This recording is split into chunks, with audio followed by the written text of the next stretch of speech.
Day number 2 here at Snowshoe Mountain Resort, and our tribute to America's toughest race, the Blackwater 100. This is the AMSOIL Snowshoe GNCC, round number 9 of America's premier off-road racing championship, the AMSOIL GNCC Series, presented by Maxxis, an AM8 national championship. And here on the second day of the mountain, it continues to be, well, quite challenging as far as the racetrack is concerned, and that's exactly what we set out to do here at Snowshoe. But one thing that came in to help the challenge a little more was rain showers yesterday for our ATV race. Some rain showers overnight last night, but this morning we woke up to beautiful sunshine, some intermittent clouds here and there, but overall it's looking like it's going to be a beautiful day. We had a great time last night. I know the Japanese folks are here with us. We got some JNCC riders. We presented Caleb Russell with his championship ring from 2013 last night, and there were a host of folks here inside the village paying homage to that. And of course today we are ready to go again. It's the two-wheel side of things, and how's this one starting to stack up? Let's check in with Jen Kenyon to find out.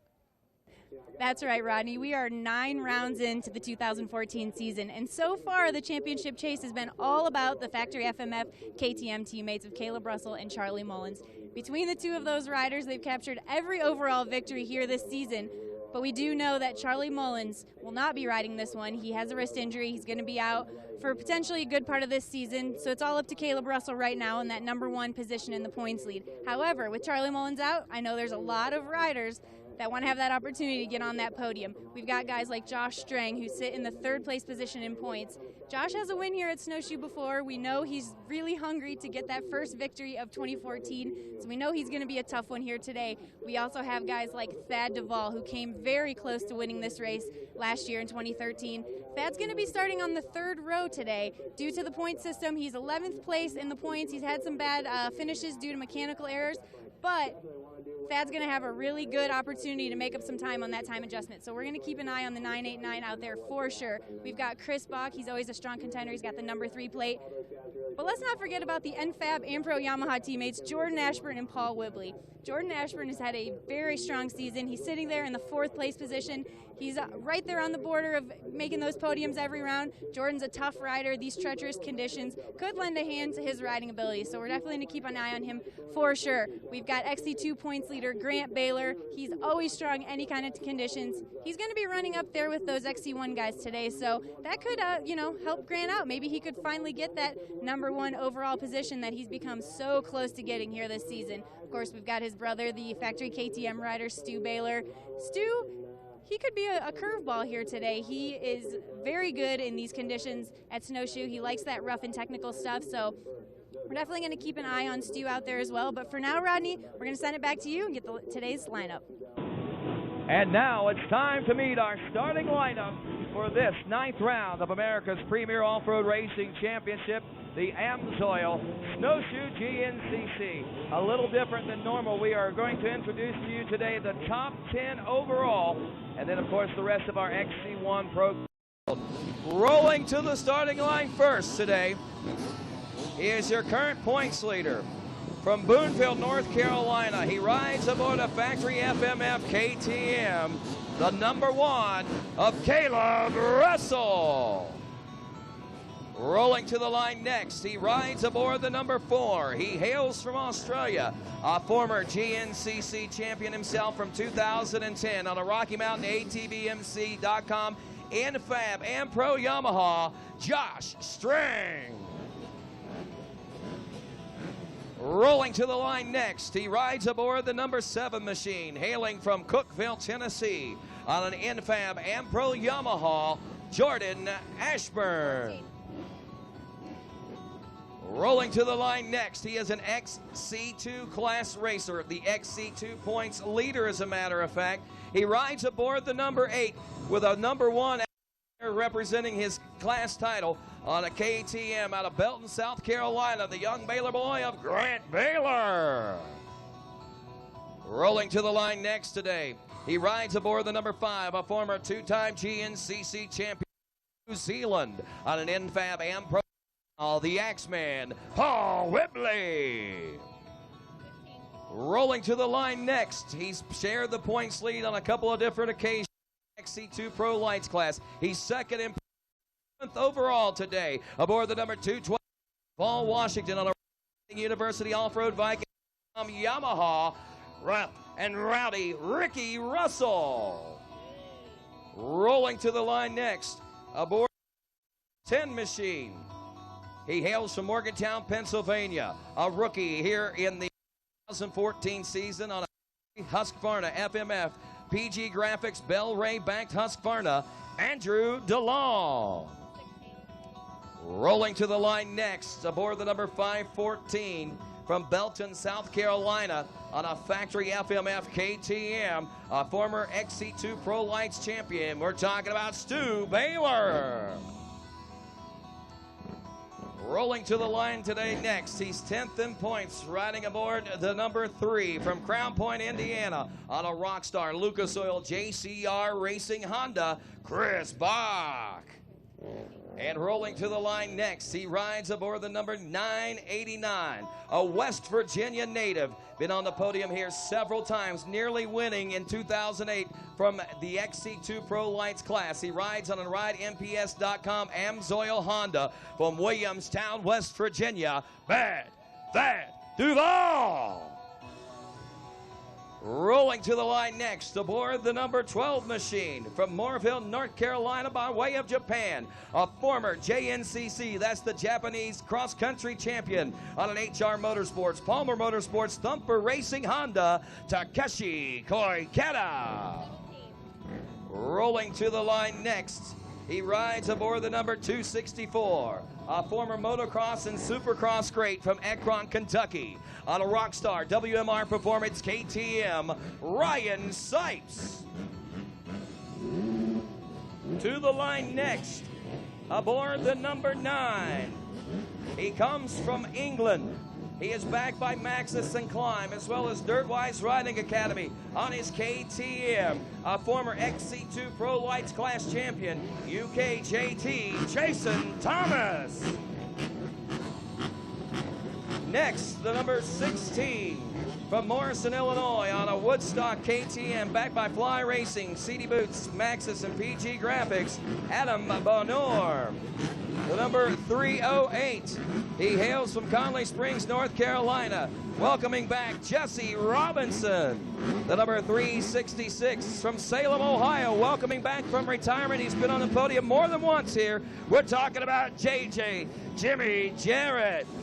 The number 300 from Inglewood, Ohio, one of your top OMA riders on a factory Husqvarna ride from Inglewood, Ohio, Nick Farringer. And the number 111 visiting from Japan on board the Yamaha, Watanabe Manabu. Welcome, JNCC racer, here to the GNCC on Snowshoe Mountain. And that, my friends, your starting lineup as our riders rejoin the rest of the field and get set to roll. As we told you, we were in a situation where this was a much different starting situation than what a normal GNCC was. This is what it was like when nearly 40 years ago we lined up in the streets of Davis, West Virginia for the granddaddy of them all, the Blackwater 1.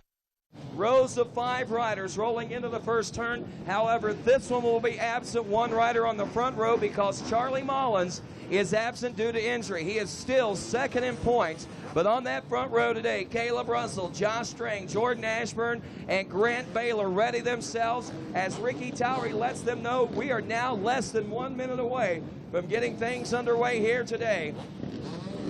All attention once again turns to our maestro, the conductor of ceremonies, our own Ricky Towery, as he will once again conduct the start here today, as we have got some nearly 55 rows of riders. And this afternoon's race, after 400 riders this morning, looking at some 220 riders ready to tackle Snowshoe Mountain. As Ricky Towery continues to ready these riders, we are less than 10 seconds, or 20 seconds away actually. In 30 seconds, we are watching Ricky Towery, and he says 10 seconds for row number 1 here at our Amsoil Snowshoe GNCC. And they're off in row 2, getting set to roll next here From Snowshoe, we're talking about riders like Chris Bach, Paul Whibley, Andrew DeLong, Ricky Russell, and Stu Baylor.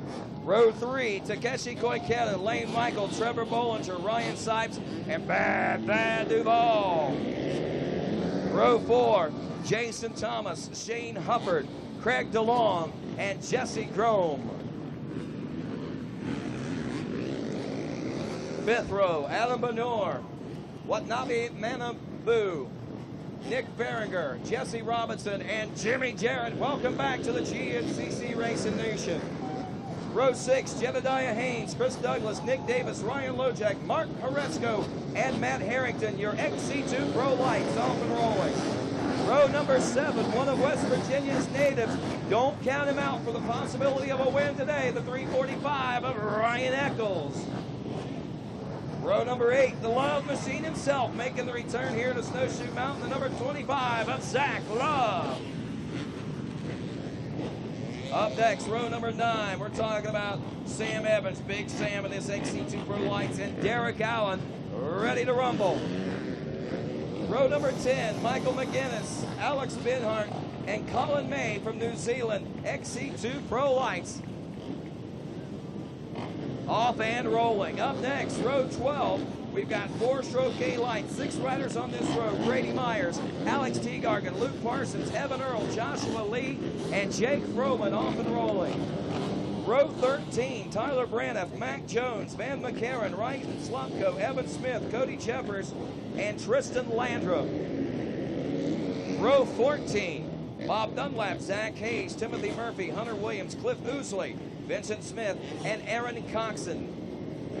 That was your Open A class. More Open A riders: Zach Tussle, Stephen Edmondson, Sam Forrester, Joseph McCarty, Brandon Peterson, Chad Webster, and Andrew Boggs. Row 16, more Open A. Old Phil Smith, Nathan Thornhill, Tommy Henderson, and Justin Bedner. Row 17, Open A, Mark Fortner, Dual Murphy, Zach Dodson, and Jesse Kildo. Row 18, the 258 class, Austin Lee, Spencer Berkey, Michael Witkowski, Sean Benhart, and Alex Birat. Row 19, 258, we're talking about Ben Parsons, Sam Shaver, Nolan Cipher, Caleb Ward, and Mason Atherton. Row 20, Michael Cook, Brett Sofchak, Dylan Stout, and Devon Clugston. Row 21, Kenny Hawkins in the Senior A 40-plus class. Senior A 40-plus class, Kenny Hawkins, Harry Engelhart, Doug Blackwell, Frank Tussle, Ronald Awad, and John Leonard. Row 22 is Stephen Gordon, Maxwell Clifford, David Baldwin, and Brett Tachilla. Row 23, James Bennett, Carl LeBlanc, Patrick Davis, Billy Schlag, and Patrick Tobin. Row 24, Joe Marsh, Sean Remington, Glenn Haynes, and Matt Jend.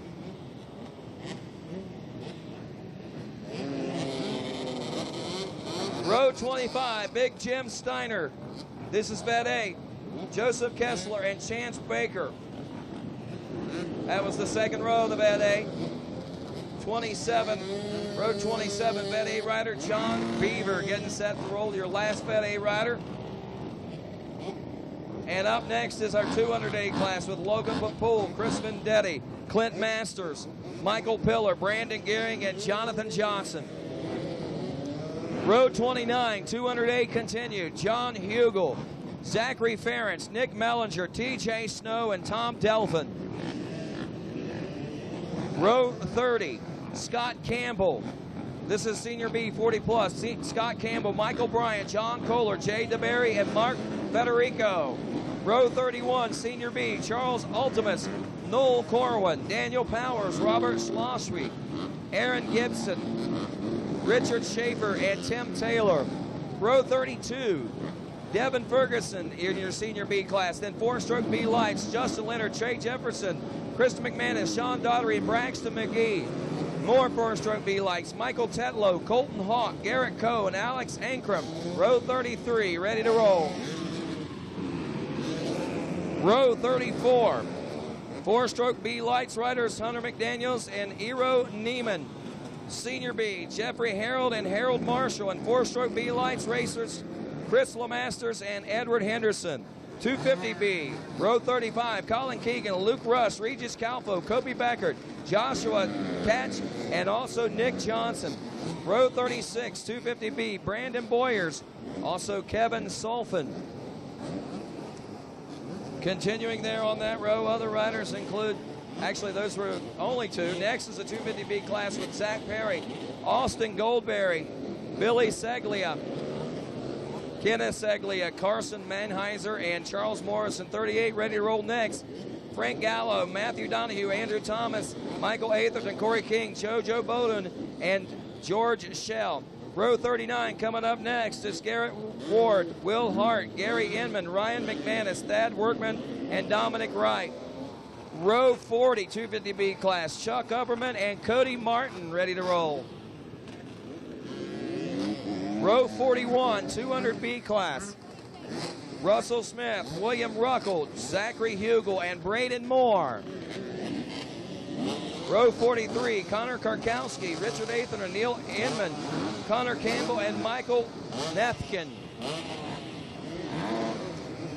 Row 44 coming up next, 200B class, your last 200B rider, Samuel Stamper on the 397, says 247 on his bike. Is GNCC Racing number 397 is row 45. The Vet B gets set to roll now. Larry Hopper, Nathan Wallace, David Chin, William Lackey, and Scott Dowland.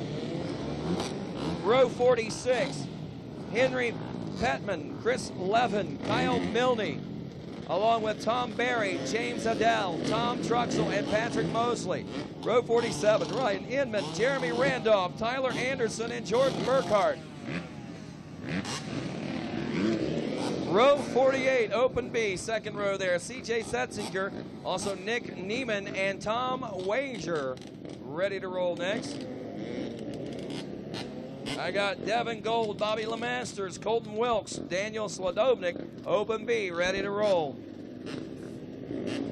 Row 54, Andrew McQuaid, Simon Book, and Ryan Cotta. And your final row, row number 55. This here, nearly 220 riders set to tackle the mountains of West Virginia, including Jared Fortner and Dustin Sandley, our Open B riders, as our woods and hills are starting to come to life with motorcycle racing here at Snowshoe GNCC. And as we said, nearly 19 miles of race course with both the east side of the mountain and the west side of the mountain, and another great Snowshoe GNCC on the horizon. And we'll be back with more of our GNCC Live coverage right here on RacerTV.com right after this.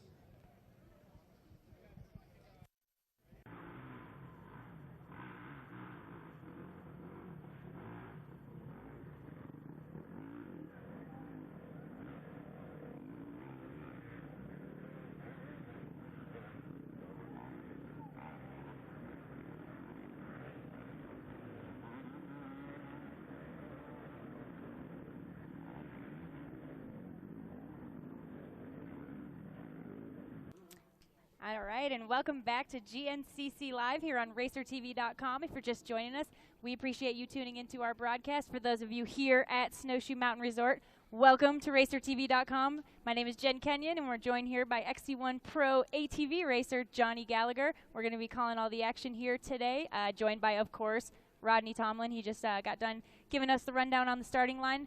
Johnny, welcome back to Snowshoe Mountain. Thanks, Jen. Great to be here. It's a great facility and always a good time, and I think we're in for some exciting racing. Yeah, definitely. Now what you're seeing here is around the finish line area. Johnny, let's talk about the unique specialness of Snowshoe Mountain. We're here at round 9 of the AMSOIL GNCC series, so we've had 8 rounds prior to this, but there's a lot of things that are different about this round 9 than we've seen all year. Yeah, you know, we've got a lot of unique features here on the mountain at Snowshoe, and starting from our starting procedure to our scoring loop, if you will, we've got the unique double lap feature here where we score on both sides of the mountain. They each count as a lap, although in traditional GNCC sense it's one track. You are scored separately on both sides of the mountain. And then obviously, as you just watched with our starting procedure, we have the riders lined up by points, and then riders further on back draw their starting rows, and then there's 10 seconds in between each row. So in a traditional GNCC start, they're lined up by class with 60 seconds, 1 minute between each row. Today, as we just saw, you have anywhere between 5 and 10 riders on a row. Some there was 1 or 2. It just depends on how they draw. But especially with our top 20, we had, the top 10 on each row there, and when they took off, that's 10 seconds between each row. So everybody at home watching, everybody here, keep that in mind when you're watching these battles today out on the track. A rider that's actually behind could be in front. And just to clarify that, what we're talking about is when you take a look at how the riders lined up within the top 20 in points, each of those guys have to adjust for the fact that there's 10 seconds between the rows, and depending on which row they started on, and their row number is on their front number plate. We may not be able to see that very soon here by the time they make it through some of those mud holes, which we've already seen, but that will factor into our adjusted time scoring at the end, and actually was almost a factor in yesterday's race. At one point, we had Adam McGill physically leading, but Brian Wolf right on his rear wheels, who started on the second row. Actually, that ended up not panning out for Brian, but it was something we had to look into and take into consideration. Yeah, so let's talk about our front row. We do have, we have the absence of Charlie Mullins, who is our second place in points. So we have Caleb Russell on the front row. We have Josh String. We have Jordan Ashburn. And we have XC2 rider Grant Baylor. So that's our front row. I was talking to Grant Baylor just before he took off, and I'm like, so what do you think? You're up here front row with the big dogs? He said, yeah, but I'd rather be on the second row where I could come from behind. So we're going to see a lot of different factors playing out here. We're going to have to really pay attention to that time adjustment because we've got so many different things going on. We talked about earlier in the intros, Thad Duvall is 11th place overall right now. So that means he's starting in row 3. And like I said before, I think that Thad might have that advantage he needs to maybe get that overall win in his home state of West Virginia. What do you think? Definitely, and we saw Thad last year. I don't recall off the top of my head. Actually, was in my room here at this beautiful mountain facility with the hotels right on site, and last night was watching a little bit of last year's race, and Thad put on a heck of a charge from, I'm not certain if it was the second or the third row, but I believe it was, in fact, the third. So, he's proven that he can do that, and at one point had the physical lead. Were it not for an issue with his shifter that he had to stop and fix, he very possibly could have won this race. So keep an eye on the 989 of Thad Duvall.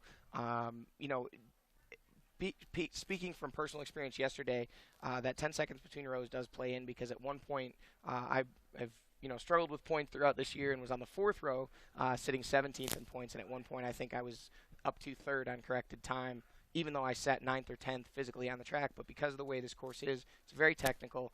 In areas it gets very one-lined, and if one rider messes up, it holds everybody up. Obviously somebody made a mistake. We were all kind of nose to tail there, and because I had that 20 seconds corrected time, even though those guys were 5-6 seconds in front of me, I was physically ahead of them, and we'll see a lot of that today. So not only do you need to be an engaged spectator today, but you may want to have a calculator handy. Yeah, definitely. Now we know in GNCC the course does play a lot of factor into what's going on, but more so here at Snowshoe than any other place. So let's head over to Barry Hawk and see what these guys are going up against today. Hello, we're here at Snowshoe. It's really unique compared to other events we go to, other GNCC events, in that we actually have 2 separate tracks. We have an east side and a west side track here.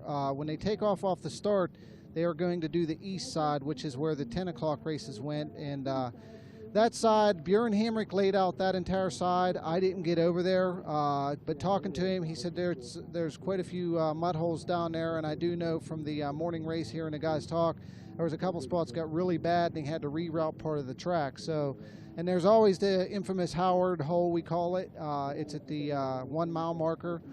They actually go through there twice. We've never done that before. They go through on the low side and they go through again on the high side. So that's always a great spectator spot, and it's always where there's always a lot of passing opportunities in there because a guy could easily mess up and lose 20, 30 seconds in there. So you got to be cautious on what line you take. Once they get through Howard's hole the first time, they're going to go out past the 2, 3, 4 and get back to the Howard hole again is at the 5. And they'll go through on the high side of Howard hole, and then they're going to actually come back into, we have 2 finishes here. They're going to go through the upper finish line. When they go through the upper finish line, they're going to head out to the west side, which is what I done, and that's the pro pit side. There's a couple things on that side, since it's going to be the 1 o'clock races only. I made it a little more technical and slower than I normally do with the races. There's a few really steep downhills and a couple really long uphills. I mean, the elevation here is, we're really high here, almost a mile high, and lot of mountains here. So it's definitely going to be interesting for the guys on both sides. I do know the west side really well because I laid that out. Once they get past the 5 mile marker on the west side, that'll lead them back in here to the finish on the lower side. So it's going to be, it's really going to be challenging for the guys, but hopefully they'll enjoy it, and everybody can leave here with a smile on their face, racers and fans alike. All right, so we just heard it all from Barry Hawk. Now, Johnny, this is kind of interesting. Barry said the side that I did. So it sounds like Barry Hawk designed one side of the mountain and Bjorn Hamrick designed the other side of the mountain. So not only do we have different climates, different weather, different track conditions, we had 2 different guys laying out the track. So this could really get interesting. It's almost like you're in 2 different worlds over there. Yeah, absolutely, and it does just add to the mystique and the interesting nature that we're going to watch unfold here over the next 3 hours. Bjorn Hamrick, a trail boss here for many years, working with Jeff Russell, and then obviously now with Barry Hawk, the new lieutenant trail boss, and had an opportunity to speak with Barry. I believe it was on Friday, and he was discussing the fact that they had split the track up in half, basically the sides of the mountain, and you can kind of tell, having raced the track yesterday, the side that we're looking at here, the camera shot we see now, is actually Gus's mud hole, or this is actually the exit of Gus's mud hole, kind of coming back out towards the ski slope. From here, though, that's about the 1 mile marker going into Gus's mud hole. Now, for the PM race, the afternoon, which we're watching now, these guys are going to come across the bottom on the right side of the shot we're looking at now.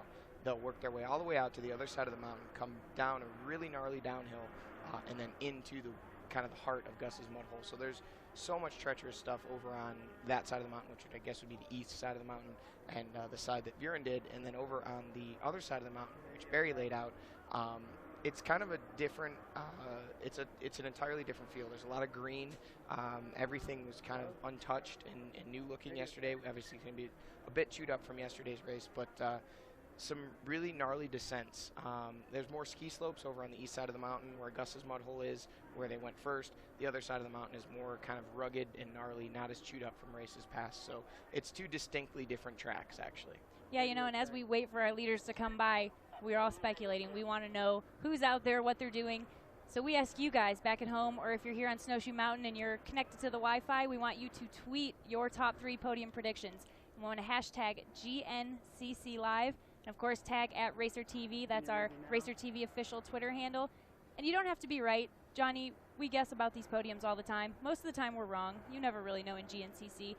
So you don't need to be right. We just want you to play along, participate, let us know who you think are going to be the top 3 finishers and what's in it for them. $250 in AMSOIL products. That's right. You know what? Although I'm not eligible to win, I'm certain, and I wouldn't want to be, I'm absolutely going to tweet my prediction right now. So let's get it out there. I'm pulling up Twitter right now, and we're going to put out my prediction for top 3. All right, follow at Johnny Gallagher. He's going to put his podium prediction out there. I'm not very good at podium predictions, but I'm not going to do it. But we do want to hear from you guys. So hashtag GNCCLive, and you're going to have a chance to win $250 in AMSOIL products. But for now, as we wait for our leaders to go by, we're going to hear from a few of our sponsors. And welcome back to Snowshoe and, of course, the 9th round of America's Premier Off-Road Racing Championship, the 2014 AMSOIL GNCC Series presented by Maxxis, an AMA National Championship. Rodney Tomlin along with Johnny Gallagher today, or Johnny GNCC as we like to call him, and also our own Jen Kenyon out and about. And we are watching things unfold here as our 3-hour race gets underway here, the final race of 2014. And wow, what a great day after yesterday's rain, Johnny Gallagher. It was pretty crazy. I mean, we didn't know what we were going to be faced with as far as the ATV racing was concerned, and it actually turned out pretty good, even with the rain and stuff that fell yesterday. We had some more rain showers last night, but it wasn't nearly as much as what we had on Friday night leading into Saturday. But, looking at conditions, I think they are what they are. They're a little moist out there, but the sun raining down on us today, it's got to be a little better than what it was yesterday, I would think. Yeah, I would say it is a little bit better, but you got to keep in mind all those tires churning through there all day yesterday, and all the morning race tires and youth tires churning through those mud holes. They just keep getting deeper and deeper, and actually took the opportunity. Don't normally walk a whole lot of the track here at Snowshoe, but went out on Friday just to check out some of the sections that had been bad in the past, and walked through, and it was dry and everything looked good, and it looked like it was going to be kind of a non-traditional snowshoe. Didn't look like it was going to be all that challenging. Didn't look like it was really going to be muddy. Didn't look like too many of the mud holes were going to get bad, and didn't really put a whole lot of thought into picking lines or anything like that. And then about the time we made it back and headed out to dinner, that's when things kind of opened up. And you mentioned the storms that came through on Friday night really went ahead and made things much wetter, and they're now to the point where, as we'll see when these guys come through the various mud holes that are on this mountain, there's actually standing water, and when you can get water to stand on the side of a mountain, you've got plenty of water. You got plenty of it, that's for sure. And there's one place in particular I'm sure you found a little challenging yesterday, and that's Howard's Hole. That's one of our big spectator spots here. It's also one of the places where it can make a race or it can break a race. And the big question a lot of times is comes on people's minds, how do you come up with the names of some of these certain sections? Because some places that we go, we got Dead Deer Holler, we got Dog Barking Up a Tree Road, or something crazy like that. I don't know about that one. Well, I know that one's a little far-fetched. But anyway, with the Howard's Hole, that one's a rather unique one, and we got the lowdown on that one. We actually talked to the man whom it's named after. Okay, how Howard Hole got started was when we first come down here in '07, and we started making trails, and I'm the one, Howard Russell there, I'm the one that was running the dozers, and I lost one of the dozers in one of them sump holes back here, and then I went to get another dozer, which we got two of them, and I ended up getting it stuck and buried, and then I had to go get a bigger dozer, and the time we got them out of here, this is how Howard Hole got started, and it just keeps going every year. We try to make some changes, difference, but it turns out to be a pretty good spectator spot for the snowshoe resort. All righty, and that's how the name came. Two dozers stuck in that. It took a D4 a lot of work to get that out of that hole. I remember whenever that all went down. I didn't happen to be at the particular spot whenever that all went down, but there's a look at Howard's Hole right now, and as small as it looks right now, that is probably as wide and as long as anybody would ever want it to be whenever they come into it. We're getting to see a small portion of it right now, and it actually looks better, I kind of think, than what it did yesterday. Let me chop in on you here just for a minute. That's actually not Howard's Hole. Oh, that's not Howard's. That is Howard's mud hole, the exit of heading towards the ski slope. So the actual, the worst of it is just back from that camera shot. I'm sure we'll see it here. Oh, okay, and we're getting an update right now that it's gotten so bad back there that they're not actually running the part a little bit further back where we did come through yesterday. So this will be. What happened to Blackwater?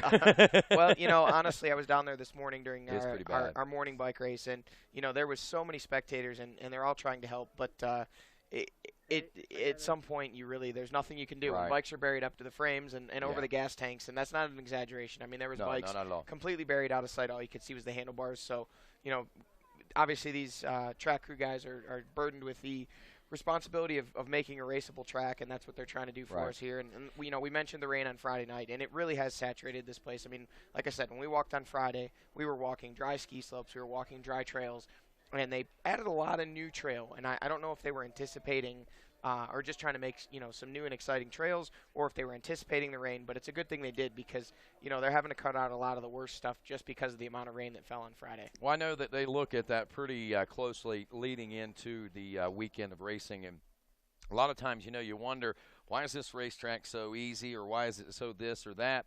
Because of a lot of it is, if it's traditionally a more challenging racetrack, what'll happen is they'll actually tame it down a little bit in anticipation of the rain showers. And unfortunately, fortunately, I guess would probably be the best way to put it, is sometimes those rains don't come and we end up with what seems like an easy track, but in reality the track crew is doing all they can to save folks. I mean, if we look at it now by comparison, we talk about this particular race, and people say, you can't compare it to Snowshoe. There's nothing like, you can't compare it to Blackwater. Snowshoe is a tough race, but it doesn't compare to Blackwater. No, and that's not what we're even touting at all. The one thing that we are saying is this is Blackwater-like. It has some essences of what Blackwater was like. And the reason a lot of the changes have been made, number one, there's a lot more riders probably than what used to be on a traditional GNCC circuit. And secondly, I think a lot of it has to do with the fact that the equipment, trying to salvage the equipment and the money that people put into coming and racing. So, you got to look at a couple of variables whenever you're laying out a track. And, yeah, we can make this probably even more difficult than what Blackwater was, but the mindset is we want people to be able to come back and race again. And I promise you there won't be anybody after this race complaining that the track was too easy or too boring or anything like that. I've been here every year since 2007 when we started here, and each year the track has a little bit different, the way it's put together, a little bit different dynamic, but this place is always challenging. I mean, we're on a mountain. We're racing up and down the side of a mountain. The bottom of this place is, just over 2,000 feet, and we're up here at 4,848, so 2,800 plus feet of elevation from the very bottom of the track to the top. And to put that in perspective, I mean, there's a lot of down. That's well over a half a mile. Yeah, that's a lot of down. And a lot of up. Yeah, exactly. and there's a lot of up and down, and the sides of this mountain, it does hold water, especially when it rains. It takes a long time for this rain that fell up here on Friday night to work its way all the way to the bottom. And there's places on the bottom, and there's a lot of I don't know what I guess natural springs that come out of this mountain as well. And if you've ever walked around or ridden around down there on a four-wheeler, there's places where even on a dry 85-degree day when they haven't had rain in weeks, there's water just pouring out of the side of the mountain. So it's a very, very challenging facility, but it's a lot of fun as a racer. It is, and I was listening to the people talk this morning when we were doing some of the podium interviews. Jen was interviewing the guys, Steve Thaxton and those guys, and I think it was Vance Earl that probably put it about as best as anybody. I mean, you rarely ever hear Vance Earl winded or anything like that. And today, he was talking about just how challenging of a race course it was. The steep downhills, the steep uphills, and just how challenging it was, and all the different varieties of terrain that you went through. You go through some hard-packed dry roads, and you drop off into some rocky terrain. You get into some mud. You get into some just rough, choppy stuff. And I mean, it begins to make people think, when you go into a race like this, how do you set up for a race like this, man? I mean, especially when it comes to suspension, because there's so many different variables. And one really cool thing about that was we did catch up with the folks at Factory Connection Suspension, and they had a pretty good idea how to make it all happen. This race is very unique compared to previous rounds. It's a little bit slower, much more technical.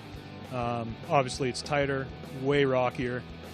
So there are some adjustments that we like to, focus on customers' bikes when they come. First thing we always check is to make sure the air is bled out of the fork. With the elevation change here, temperature change, it does affect it, and people don't realize that. Obviously, we're going to plushen up the forks a little bit and maybe speed up the rebound a click or two. Not drastic, just because we don't make big changes before a race. We would come to the rear here to the shock, and we will plushen up the compression, both low speed and high speed. And again, like the fork, it's not going to be drastic, just a click or two, and then maybe loosen up your high speed, like quarter turn, and then moving on to the rebound, which is on the bottom of the shock. So you're going to loosen up just to free up the bike so it reacts better, slower situations in the big rocks and stuff like that. We attend these GNCC events for the customer. We're here to valve suspension, service suspension, if anyone has any issues.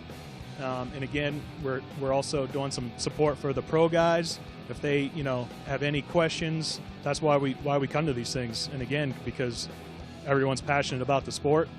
So we love coming to this place, and especially this place. It's very unique, and you can't ask for anything better.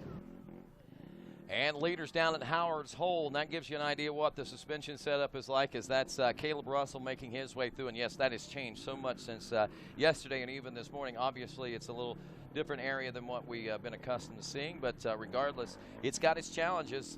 And is that still Duvall back in the number 2? That's actually Jordan Ashburn. I think we're looking just a tad further back. Okay. I'm not certain that was in fact Caleb that we saw. Oh, okay. It kind of looked like it. But again, it's hard to tell sometimes. Hey, real quick. There we've got Thad Duvall coming through our shot right now. Okay, so that may have been Caleb. We're not 100% sure on that just yet. But hey, I need the father of Evan Smith. Evan Smith, his father, please report down to the or Steve Smith, report to the finish line. The father of Steve Smith, please report to the finish line. And here comes more riders through, and it's we saw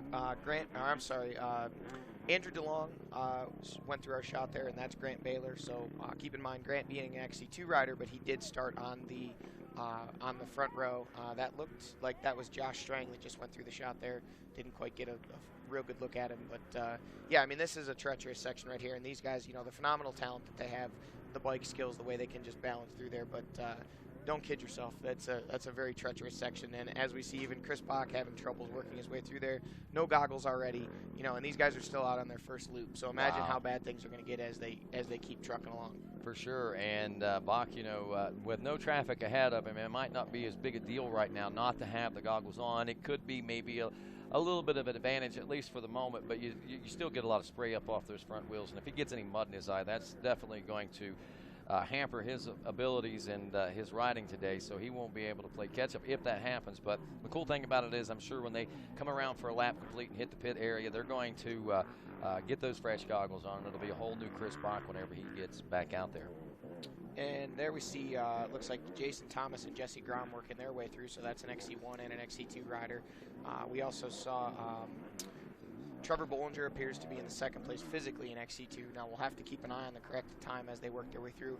There's Stu Baylor working his way through Howard's Hole now, having started on the second row.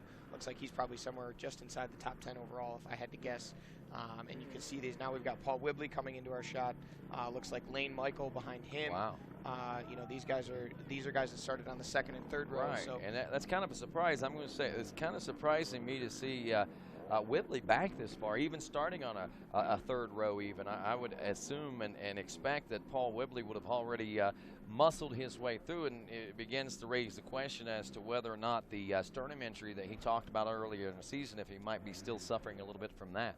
Well, you know, the side of the mountain that they're on right now, there's a lot of pitfalls for them. You know, we're looking at Howard's Hole, which is one of the worst, but there's plenty of places where just something simple like, you know, washing your front end on some roots and, you know, taking a quick little dirt nap there will, you know, drop you back. Now we see Craig DeLong. That's one of our 250A riders, but because he's in the top 20 in points, he has actually started up there and currently leading Ryan Sipes, one of our XC1 riders and one of the top motocross riders who raced last weekend at High Point and did quite well. But so Craig DeLong had the opportunity to, you know, start up there on that. I believe he was on the third row. So pretty exciting for him, you know, to mix it up with some of his heroes and, you know, be so close behind Big Brother there as well. So sure, we'll have to keep an eye on him today as well. 38.5, working on 39 minutes now here in this scheduled near 3-hour race. We are still currently on lap 1. Actually, I think we've got a few riders checking through the finish line, as a matter of fact. It's Caleb Russell checking in, Thad Duvall about 13 seconds back. Now, there's some time adjustment going on there, so Duvall's probably riding a pretty good race out there and is maybe not even ahead of a lot of these guys out there, as we've seen there at Howard's Hole a few moments ago. Jordan Ashburn, who I believe we saw a second physically on the racetrack, is third after adjusted time. He's about 20 seconds behind Caleb Russell. We've got Andrew DeLong running in the number 4 spot. He's only 7 seconds off pace right now. And Rough and Rowdy, Ricky Russell, he's checking in now with 2 laps complete. And that Washington native leading his class and is currently 5th place overall. And 16 seconds behind him right now is that of Grant Baylor, the number 8. And he and Ricky are doing battle as far as the XC2 Pro Lights class is concerned for that championship. But at the same time, they're seeming to battle to try to see who can be a part of the top 5 overall in points as well. Yeah, and that'll be another one of those battles that'll be interesting to watch today as they find each other on the track, because, you know, at this early in the race, these guys are just trying to put, you know, good solid laps, not make mistakes, pick good lines. But as this race progresses, you know, a guy like Grant's going to have to start thinking about that 10 seconds, because if Ricky's able to keep him in sight, Grant started on row 1, Ricky started on row 2, there's that 10 seconds where it comes into play that we talked about just a little bit earlier. There we see a visiting rider, Nick Farringer. I thought that was him when he went through the hole a little bit earlier there, just in front of Stu Baylor. And Stu, again, no goggles. You can see him shaking his head there a little bit. Looks like he had some struggles. He's pointing. He wants some fresh goggles. I think he might have something in his eye, actually, to be honest with you, because he was pointing not only at goggles, but it looked like he was a little more, hey, I got something in my eye type thing going on there. Maybe not, but we'll see. That'd be a tough break for Stu, because unfortunately for him, the injuries that he has kind of been plagued with as of recently, the great ride that he put together in Ohio a couple of weeks ago. If we could refresh our overall there, that was Nick Davis who just came through, and I think we may see him up a little up. I guess he's 13th. Back in 13th. I wasn't sure what row he had started on. He's fourth now. He's fourth in the XC2 Pro Live. Okay, fourth in XC2, and now we see Paul Wibley checking in, and again, he started on our second row. So Paul's had a little bit of troubles there in the first 2 laps of racing, and let's see, puts him into. Didn't even see him. 16th overall. So Paul's obviously run into his struggles throughout the first 2 laps of racing. And again, you know, there's still a lot of racing action here left today. And but it does go to show you just how tough this course is. I mean, you know, a multi-time champion like Paul, you know, heralded as one of the great riders in the technical tough terrain. You know, even somebody like him, you know, has had a few issues here early. So we'll have to see if he can get back on that horse and charge his way back up. We saw something similar last race at the Penton.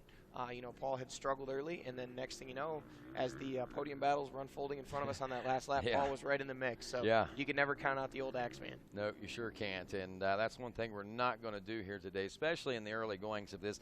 Do want to let folks know about how the laps, or some of them are lap 1, lap 2, lap 3. Basically, we've got 2 loops. We've got an east side of the mountain and a west side of the mountain that we are running here. Each time we get a lap on one side, that's where we see lap 1, lap 2, and now on lap 3. But if we look at the grand scheme of things, that is the second lap on the east side of the mountain. So if you look at it like that, you can say that 1 lap on each side would make 1 lap. So we're actually on lap 2. But technically, with it being the third time they came through the finish line scoring barrels, we're calling it lap 3. But regardless, each lap, every other lap, it's a different beast that they're trying to tame out there at Snowshoe Mountain. Right, and so far, other than you know, what we've actually seen is they ran the first lap with only a 5-minute lap. That was actually just the end of the mountain. That wasn't actually the west side of the mountain. So they have not yet been over to that west side, and that was Barry's side of the mountain, as we talked a little bit earlier. So that's where those guys are going to encounter those treacherous downhills and the gnarly rock sections that we talked about a little bit in the track description. So anything that we've seen up to this point is tough as what we've seen in Howard's Hole and all of the other stuff over on the east side of the mountain. Now these guys are going over to some new stuff on the west side that nobody's prepared for. We've run Howard's Hole, you know, as we saw with our little kind of explanation of how it happened. We've run that since the first year here in 2007. So that's now this is the 8th year of racing on that part of the terrain. On the west side of the mountain, we've really only gone over there for about 3 years, and a lot of the terrain over there this year is brand new. It's brand new trails that they cut, and the first lap I was kind of thinking to myself as we were riding it yesterday, I don't even think that they took the ATVs through to aero it. I think they actually physically walked through it. Now we see Caleb Russell. This is the west side of the mountain. These guys are getting ready to take off and drop down towards the golf course. This is the pro pits. They've started to work their way over. They've run down and just back up into the pro pits. There we see Caleb. Jordan Ashburn second, not at all far behind Caleb. Jordan's going to truck right on through. Caleb stopped for some fresh goggles, but and that's it, nothing else. You know, no fuel or anything like that. But Jordan's going to kind of makes you wonder though. Beat feet and try and catch up there. Now we see Thad Duvall, who started on row 3. This is starting to get interesting because it's not row 2, it's row 3. So there's actually about 20 seconds. So we have to be very close on corrected time to potentially having a new overall leader. Andrew DeLong, he's going to stop in to get some fresh goggles as well. There's his mechanic Joey Maurer stopping in the Husky pits, fresh goggles, and he's out of there. Off on his way in pursuit of a good ride here today at Snowshoe. That's pretty wild. So many riders on this first lap already wasting some goggles. There we see Grant Baylor just pitched his goggles. He's going to stop and get a fresh set. Now Grant is actually going to take a splash of fuel, and this is where we discussed so many times so far this season the difference of the 2-stroke versus the 4-stroke. Ricky Russell, goggles on his arm, new goggles. And there we see actually a pass for the XC2 lead right there happening in the pits in front of us. Wow, right before our very eyes. And with Grant Baylor out there, man, like we'd mentioned, you know, he getting to start out there on that front row a few moments ago, that's a pretty big deal. But like you had said, and I think Jim was alluding to there just a few moments. Wow.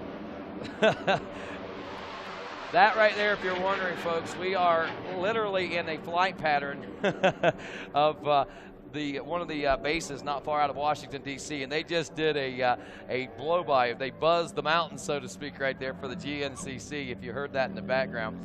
But we were talking about Grant Baylor there and talking about the fact that, you know, he's starting on row 1. He's not real satisfied about that with what Jim was talking about to us about when she talked to him there to start. And I'm sure there's a few other things that he might have some ideas about this Snowshoe GNCCs. We did catch up with him earlier.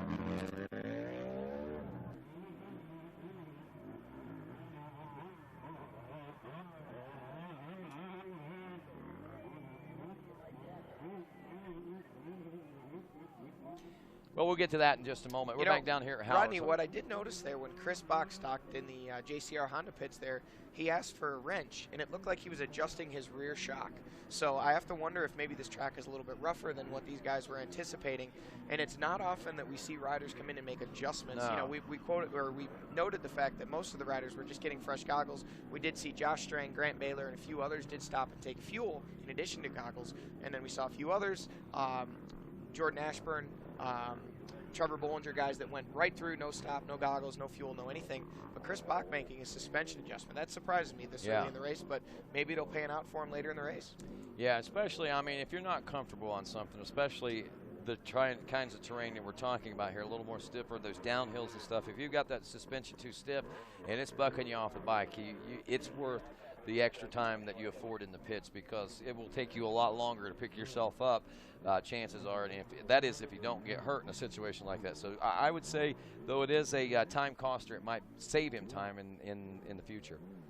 Yeah, you know, it's hard to tell exactly what was going through his head when he made that adjustment, but I'm sure he kind of weighed out his options and figured it was a worthwhile investment to take those couple seconds to potentially make the bike better for the long day of racing yet ahead of them.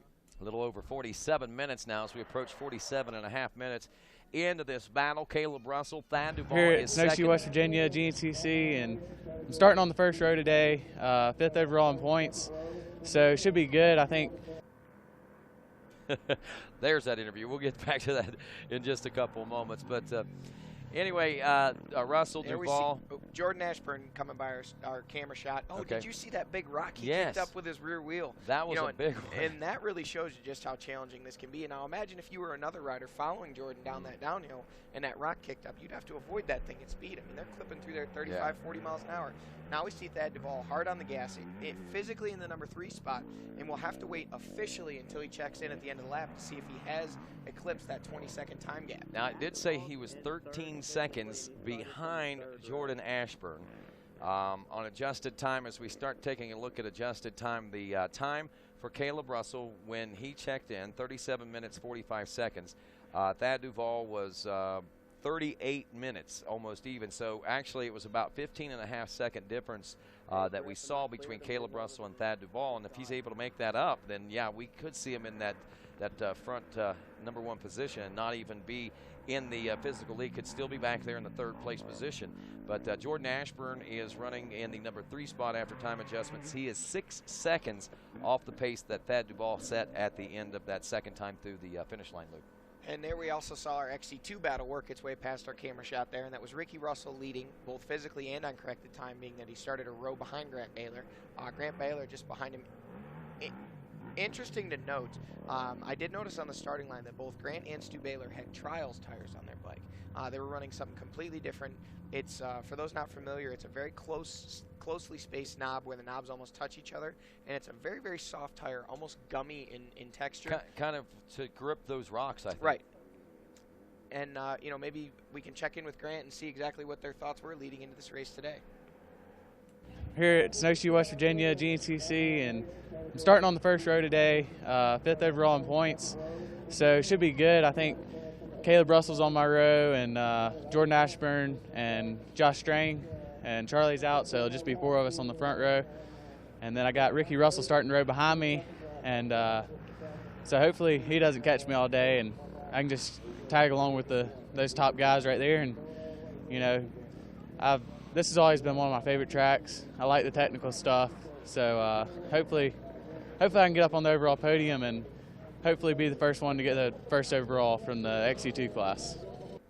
Yeah, there you go, man. I tell you, if anybody's likely to do it, he or Ricky Russell could do something like that. You know, I was talking to Ricky Russell earlier today. You know, with him being from Washington and everything, a lot of folks would say, oh, wow, you know, Ricky's probably adapted and accustomed to riding these types of things. As we watch the 3-mile marker over here on the west side, we see some good battles starting to tighten up there. But, you know, Ricky said East Coast, West Coast, that the mountainous terrain in Washington is a lot different than what it is here in West Virginia. He says it's a lot of smaller, loose rocks, kind of gravelly out west there in Washington, where they're bigger and more planted in the ground, and it makes them a lot slicker here. Yeah, you know, Snowshoe is its own animal. I don't think anybody could really be prepared for racing here, no matter where you've raced or no matter where you've trained. It's really interesting when you work your way through these mountains. You find all kinds of different terrain. You know, you mentioned the large rocks planted in the ground that are incredibly slick. We mentioned earlier the springs that just allow the water to run down over those rocks. And then we've also got, you know, as kind of an homage to Blackwater, which we've talked about a few times already, we've got some actual peat bogs, if you will, on this mountain that are, you know, it's kind of a, for those that have never seen a peat bog or don't exactly know what peat moss is, it's kind of a loss, or it's kind of a ground up soil mixed with leaves, and it makes nasty for almost a humus, and we might get to see a little bit of what peat bog is here and what we're looking at right now. Yeah, what we're watching right now is one of the Blackwaters in Davis, West Virginia, the one that gave birth to this GNCC series, and here we can see they actually started on the state highway right there in Davis, West Virginia. And whenever they whenever they started, as Fred Andrews was telling us, they would start, and immediately one of the first things they came to was a river crossing. And it wasn't easy. It was a tough river crossing. There was several river crossings, but the first one was one of the tougher ones. You know, they're plenty deep, and I mean, you can see you're throwing water everywhere. There's gnarly boulders and rocks underneath there, and you know, Blackwater inspired not only, you know, GNCC racing, like you said, as it started, but look at these crowds of people. And, you know, this is what really started our mud fleas that we've referred to. Right, it started at Blackwater. I mean, you can see these guys, human chains. Yeah. You know, they're pulling each other. They're going to do whatever it takes to get this guy to the top of the hill, and those guys in the background are just drinking beer and enjoying watching it all happen. Yeah, and this is the infamous 93 river crossing, and I know a lot of folks like to venture by there whenever they come here to Snowshoe, to just kind of, you know, especially if they race Blackwater, you know, to kind of to put it all into perspective what it used to be like. And if you go by there today, it looks nothing like that. It amazes me how much different it is now. But here we are with the bike side of things. If you're watching on RacerTV.com, we got the guys going through the first river crossings there, and they're deep. They got steep drop-offs. This is how you don't want to dismount your ATV in a creek crossing right here. And now what we're looking down at from a helicopter shot, that was actually the Highway 93 crossing. Or, I'm sorry, the one where they were pulling the gentleman up over the bank was the Highway 93 crossing, where the river crossing itself wasn't that bad. It was the bank on the other side that got you. Now we're looking at Jordan Ashburn working his way through, still in the number 2 spot. Caleb Russell's already worked through that section of trail there. And you can see this side of the mountain, although not quite as muddy and not as many roots, there's a lot more elevation change over on the west side of the mountain where they are now. A lot of fire roads, a lot of fast sections, but there's also some really gnarly downhills with huge boulders over there as well, which I don't even know if our camera crew would be able to work their way down in there to get a shot, but if they could, just think of the most treacherous, bike-eating, angry terrain on Earth, and that's what's on the west side of the mountain. Well, we're looking at the 5-mile marker right here, and I'm not sure what mile marker it's at, but I was talking with a buddy of mine that races the morning race. His name is Neil Seelinger. The real deal is what we always call him, NRD. He's a great guy, but he's battling in one of the C classes as in like second place. But anyway, he was thinking about points out there, and he runs with a pretty tough crew. And that crew is the kind of guys that if you decide that you want to come up and quit maybe a little early on the race day, they're going to ridicule you to no end. Well, the real deal Neil told me, he said, I made the first lap on one side of the mountain, went to the other side of the mountain and made that lap, and he said I started to head back over to the other side of the mountain. He said, and I really started thinking about it. I got to that steep downhill, and I put it into perspective. He said, do I want to go back down this hill again, or do I want to go back and face the ridicule of what these guys are going to do to me whenever I go back to the pits? Guess what he chose? He went back to the pits. Oh, wow. Yeah, that right there goes to show you, for him anyway, how much of a challenge it was. You know, Rodney, and to put things in perspective here, you know, you're talking about a guy who didn't want to go back, didn't want to get ridiculed by his buddies, but he also didn't want to go down that downhill. You ready for the bomb to drop? Yeah. They didn't run the bad downhill. The bad downhill, that's the one I'm referring to, that's really nasty and gnarly and made us all kind of wonder, you know, made some of the top XC1 riders think, is this something I really want to do? The morning race didn't run. So wow. And I've heard a lot of people talking about those steep downhills. So if there are some very steep downhills. Again, there's more than one. But the worst one, it must drop well over 1,000 feet from where you start to where you end up. Wow. And it's just rocks and gnarly and all kinds of bad the whole way down. Wow. So I actually spent some time at the bottom of it yesterday with a partially broken ATV, and I was the first one to be there broken. By the time I left, there was 7 ATVs sitting there at the bottom, all just kind of saying, hey, we don't know what to do. We got to get towed out here because we tore up so much stuff. You know, you wouldn't think you could tear up a lot of things going downhill, but you'd be wrong if you thought that. So, you know, we've said it so many times, and we have to say it again. This course throws everything at these guys. You know, we're gonna see riders battling bar to bar on some fast, you know, gnarly, faster fire roads. We're gonna see ski slopes. We're gonna see mud holes. We're gonna see route sections. We're gonna see all kinds of exciting action today, and I, for one, can't wait to see how it all plays out. We always have some type of excitement, some type of kind of jaw-dropping, surprising thing happen here at Snowshoe, and I don't think today will be any different. No, I don't think so either. I mean, already I think we've been treated to some somewhat surprises if you take a look at the way things are right now, and I expect that we're going to see a lot more surprises as the day wanes on. Right now, as we take a look at this, we are about 57 minutes into this race, and Caleb Russell, Thad Duvall, after time adjustment, is second overall. He's third physically on the racetrack right now. Jordan Ashburn running in the number 3 spot. Andrew DeLong is fourth, and rough and rowdy Ricky Russell, who is the XC2 Pro Lights class leader now, is actually 5th place overall. Grant Baylor 7th. Josh Strang, Trevor Bollinger, Chris Bach, and rounding out the top 10, Jason Thomas. And we'll be back with more from right here at Snowshoe Mountain and the Snowshoe GNCC right after this. All right, we're out here at Raven Golf Club for the ISD fundraiser. Christy and everybody from KTM put together this to raise some money for ISDE and get us over there, so hopefully we can go after another great finish. Well, I put pressure on myself playing golf because I like to play good, but we're out here having a good time, and it's for a good cause to help us get over there to 6 days and you know, try to go after the win. So you know, but I enjoy playing golf, so I'd like to play good, so I put some pressure on myself. We're really excited to have a very successful golf fundraiser for our ISDE team. We raised over $30,000 and had 84 players come out. We, of course, had a few of our team riders. Thad Duvall, Caleb Russell was there. We were also able to have Ryan Sipes come out, Josh Strang, even Walker Fowler from the ATV side was there, and it was really great to see all of them come out, you know, give good sportsmanship, kind of cheer on Team USA and help us raise some money to get over there and do our best in Argentina this year. Things aren't going so good for me.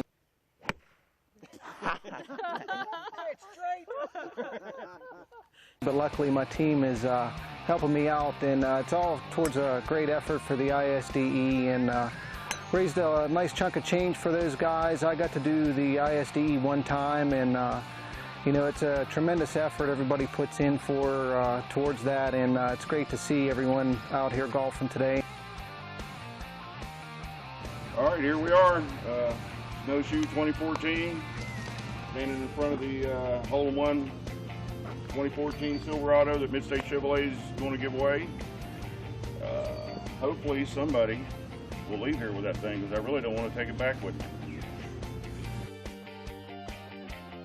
I'm happy to say that we're going to give away one of these 250 XCF 2014 bikes for a player who gets a hole-in-one today. Hopefully someone will take this bike away and maybe race it tomorrow.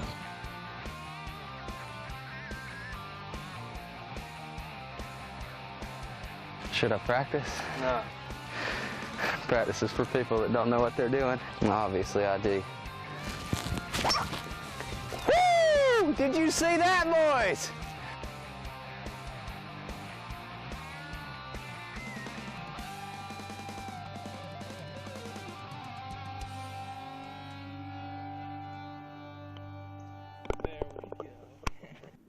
Wow. So Stu Baylor was on the winning team there yesterday. And by the way, if you didn't hear, $30,000 were raised in the efforts there for the ISD fundraiser there yesterday. So way to go, KTM guys, and way to support the ISD.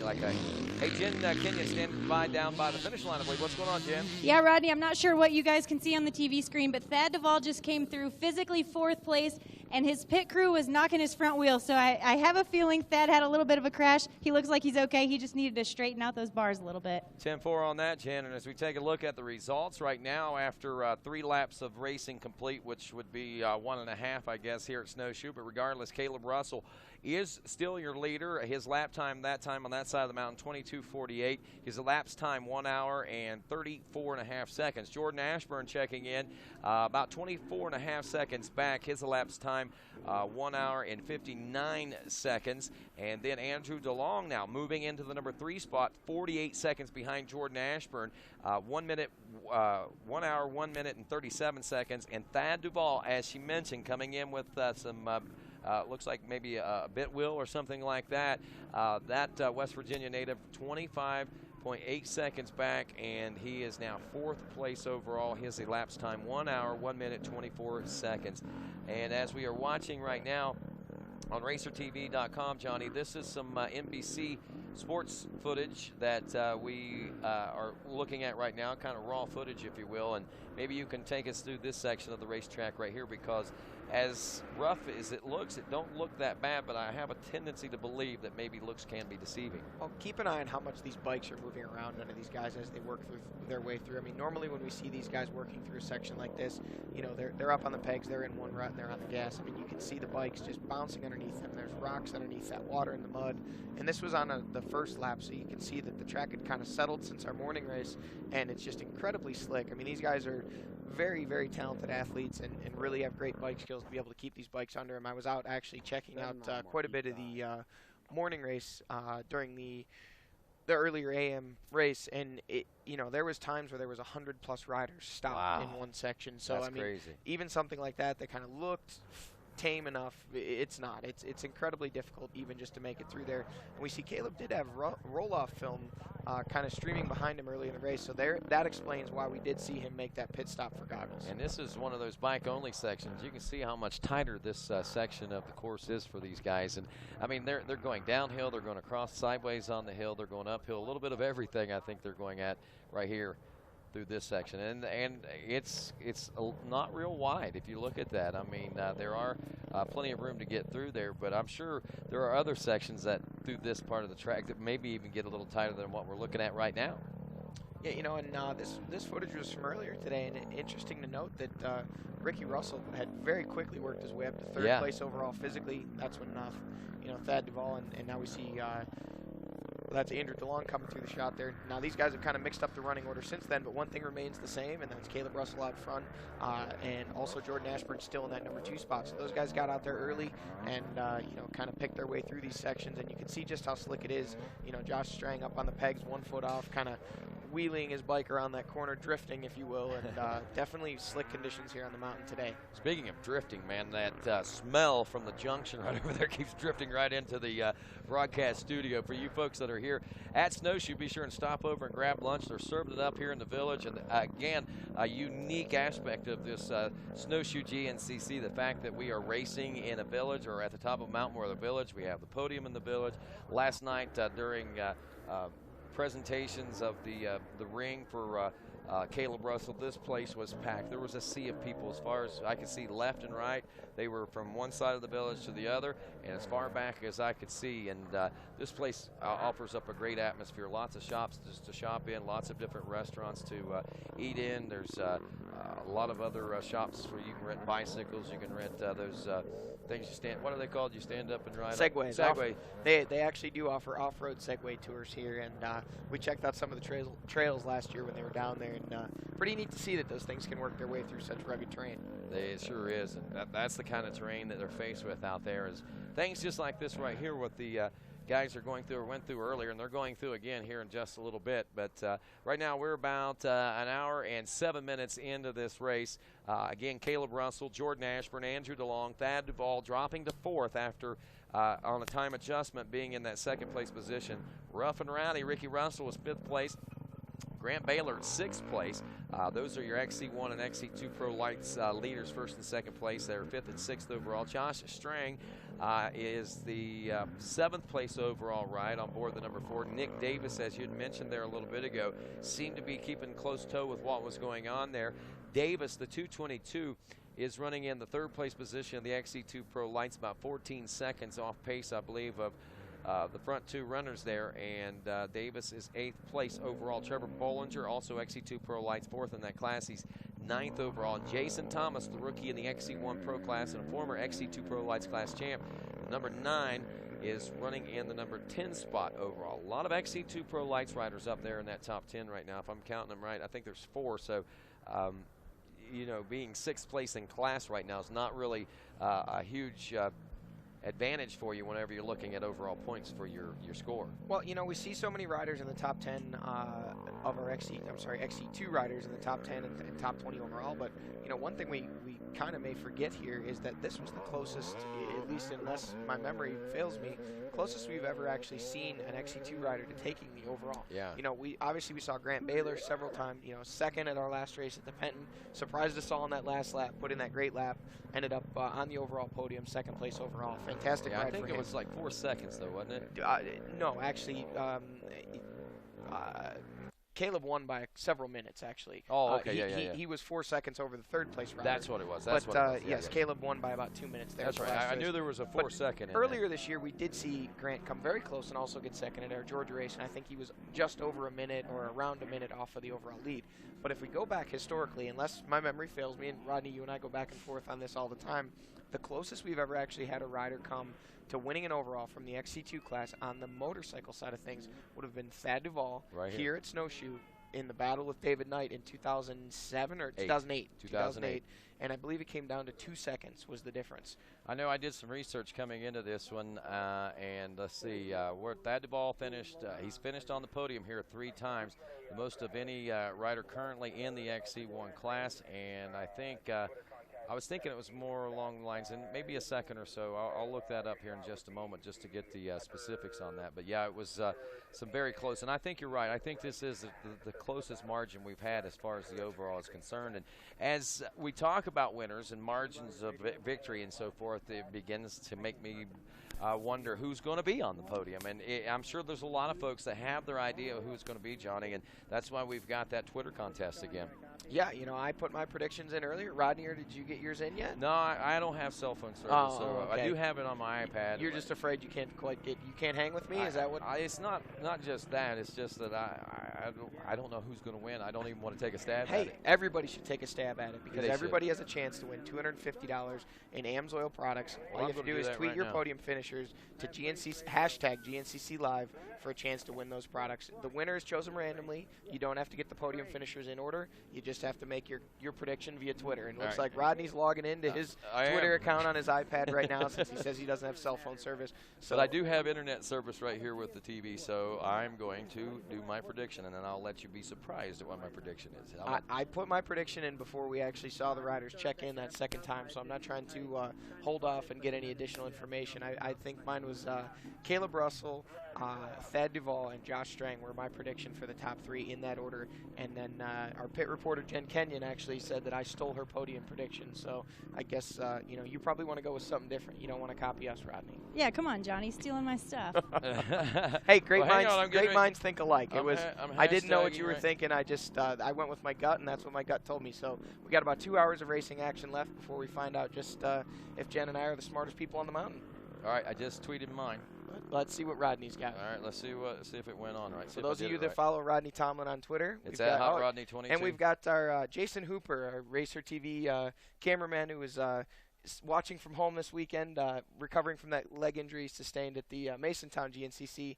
He tweeted in, and he says his top 3 is Strang, KR, and Grant Baylor. So he's got Grant Baylor on the overall podium, an XC2 rider, obviously, who is currently running 2nd in XC2 and 6th overall. So that's Jason's take from home. And Jason, I'm sure you're watching at home. Definitely not the same without you here. Look forward to having you back here at our next round at Unadilla after the summer break, and hope things are healing up well, buddy. Well, I did it. I thought I did anyway, but it's not popping up here. Yeah, Rodney struggles with technology, but everybody else at home, make sure you get those predictions in for your chance to win. I'm keeping the same prediction. I'm just typing it so it's a little more legible here. That sounds kind of funny, but anyway, I've got two people with the same last name is what I'm thinking here. So. Yeah. So I'm going way out on a limb here, I think. Either Rodney's thinking that Craig DeLong's really going to put in a good ride and get up there for the overall podium position, or I think maybe possibly thinking the Baylors, both of them are going to work their way up. Oh, that's right. Or we could have two Russells as well. Yeah, we've got three sets of name-sharing brethren in our top 20 currently, I believe, and two sets of what do we got here? Two sets of brothers, and then one set of brothers from another mother, Ricky Russell and Caleb Russell. Well, I'll tell you what my prediction is. I don't know if it just went out or not, but my prediction that I'm tweeting out is Caleb Russell, Ricky Russell, and Andrew DeLong. Oh, there we go. Yeah.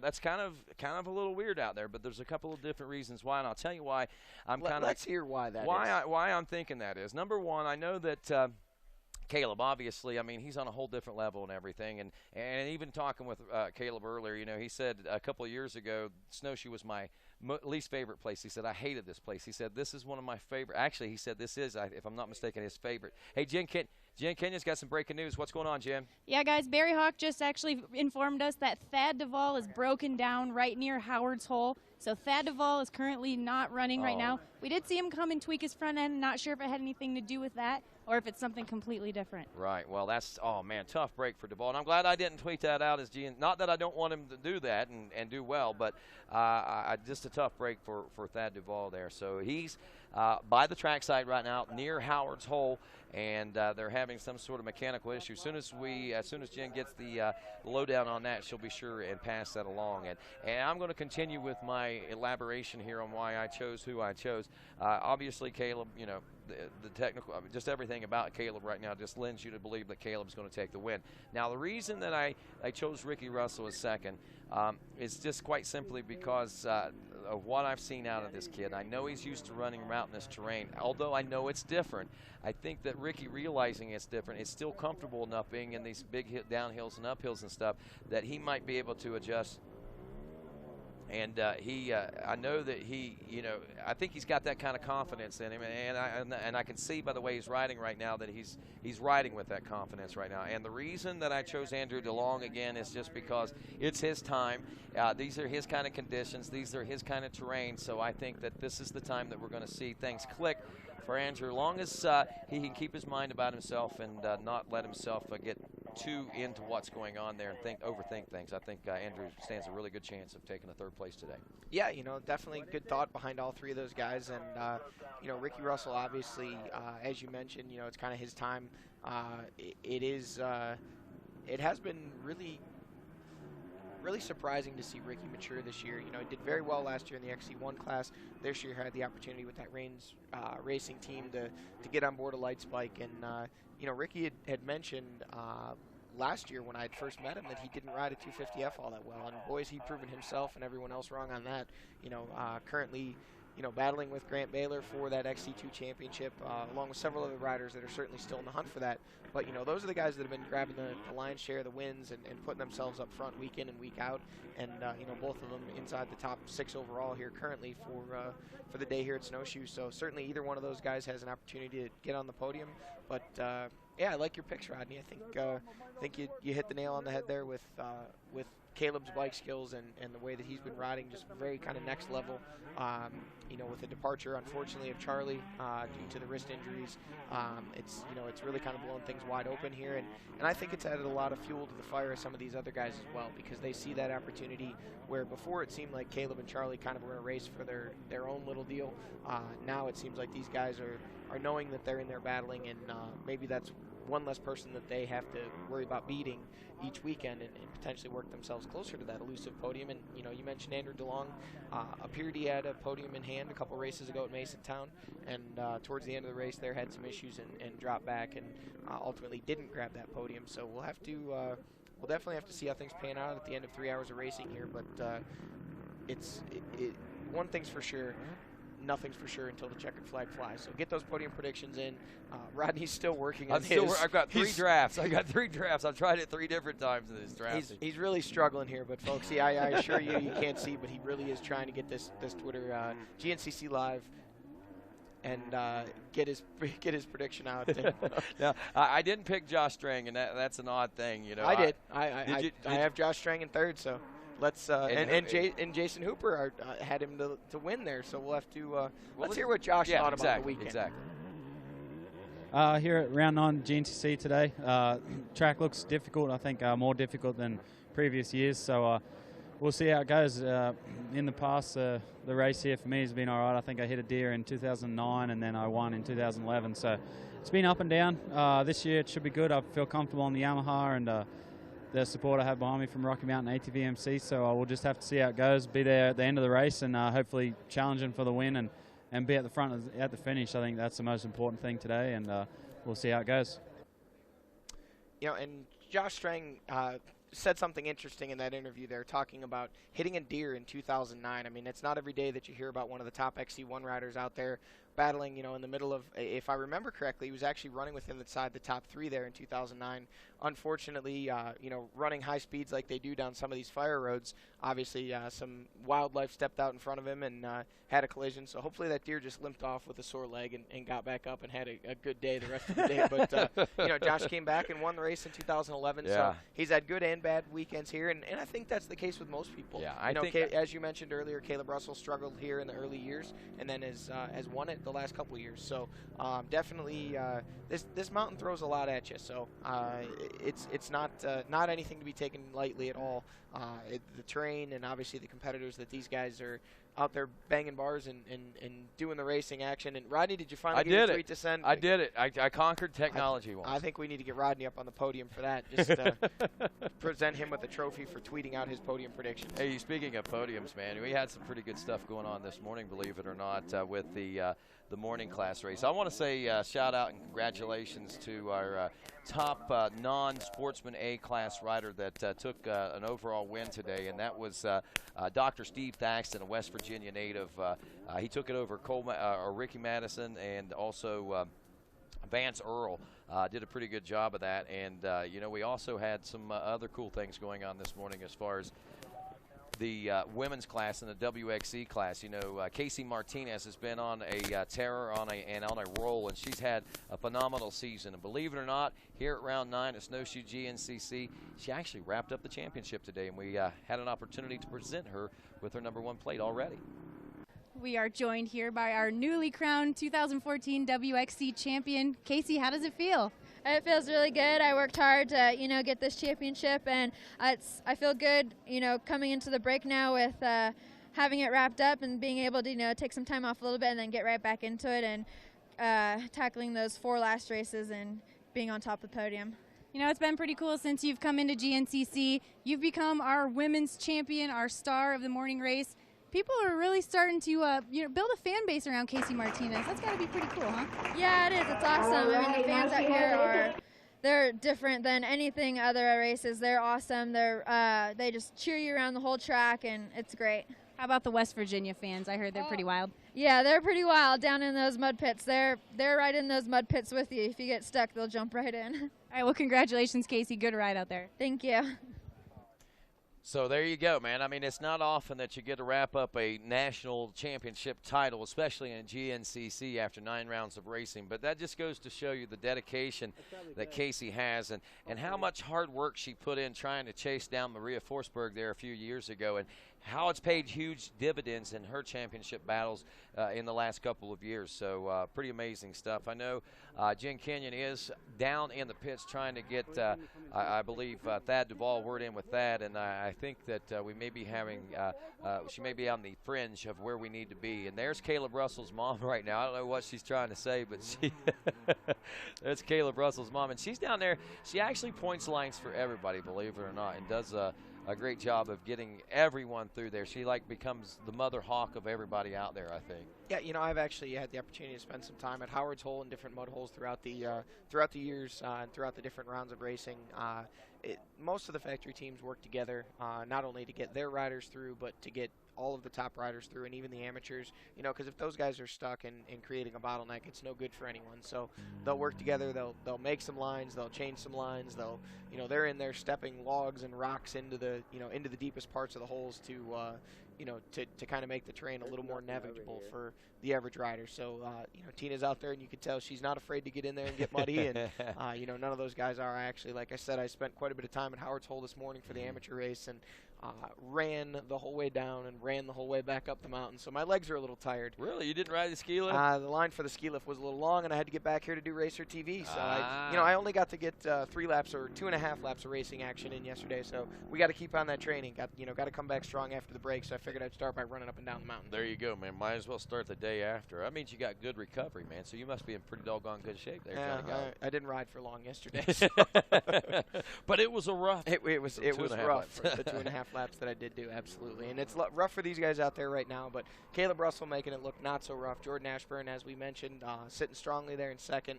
Andrew DeLong in third. Thad Duvall was in fourth place the last time we saw them check in, but our reports say that he is out down at the mud hole somewhere near where our camera is here at Howard's Hole. We're waiting for these guys to check back in on this side of the mountain. I think we've got Jen Kenyon down in the pits with an update. And we'll try to check in or get a report in from her while she's while things are going on there with Jen Kenyon, and she's trying to get the lowdown on Thad Duvall. A couple bits of information for you about the GNCC and what's been taking place here. Over the course of the 7 years prior to this, 7 runnings on the motorcycle side of things, a couple of bits of interest, of course, for you. Thad Duvall has finished on the podium here a total of 3 times. I've mentioned that. That's the most of any current XC1 class rider that is racing right now, except for now that Jimmy Jarrett is out there. I have to go back and redo that because I know he's been on the podium at least a couple of times maybe, and possibly even 3, so I'll have to go back and look at, and that's somebody we haven't even mentioned. I do want to talk a little bit about him also, but Paul Whibley has 2 podium finishes, only 2 podium finishes, believe it or not. He did it in 08, he got a 3rd, and in 09 he got a 2nd, and we haven't seen him back up there. Caleb Russell has only 1 win here on Snowshoe Mountain and 1 podium. He got the win last year in 13 and got his 2nd place position here at Snowshoe in 12 the year before. Josh Strang, as we said, he talked about it, hit the deer in 10, and then in the 11 he took the win. And Caleb Russell and Josh Strang are the only 2 motorcycle racers to have wins at Snowshoe that are currently racing. That's something else, a bit of interest, I think. We've seen not a lot of racers. David Knight has 3 of those wins, and just pretty interesting that that's the way that it works out, having those guys being the only ones that I can recall anyway off the top of my head. It means that we've seen a lot of changes, I think, Johnny, in the last couple of years in that XC1 Pro class, and I think this year with a lot of the rookies that we have is a pretty good proof positive of that as well. Yeah, absolutely. You know, we've got some new faces and some old faces up front already here today, so obviously with Caleb and Josh both running strong inside the top 10, both of those guys certainly still have a chance to grab their 2nd win here, and then, you know, a whole host of other guys that would like to put their name on that list of winners and take home a very cool snowshoe trophy. Yesterday was winner Adam McGill took home that cool the snow globe with the ATV inside it, you know, inside of a trophy. So always unique, you know, the folks that make the GNCC trophies always stepping up their game, and they did a great job for Snowshoe here this weekend. They did. They'll have one with a motorcycle in it today, so that'll be pretty neat. Hey, you know, we were talking, you mentioned Craig DeLong a few moments ago, and we always talk about top amateurs, and as we are about an hour and a half in this and approaching the halfway point, if you will, we'll take a look at that top amateur. Right now it looks like we got a good battle going on between these guys. Thad getting pulled into the pits right now as we're watching television, but I just want to give you real quick. 250A class leader Craig DeLong, 19th overall. Westfield, New York's Mark Fortner, Open A class leader right now, is running 20th overall, and as we look at elapsed time, there's about 31 seconds between the two. Now, Thad is riding this bike in. Is that an indication that he might be able to go back out?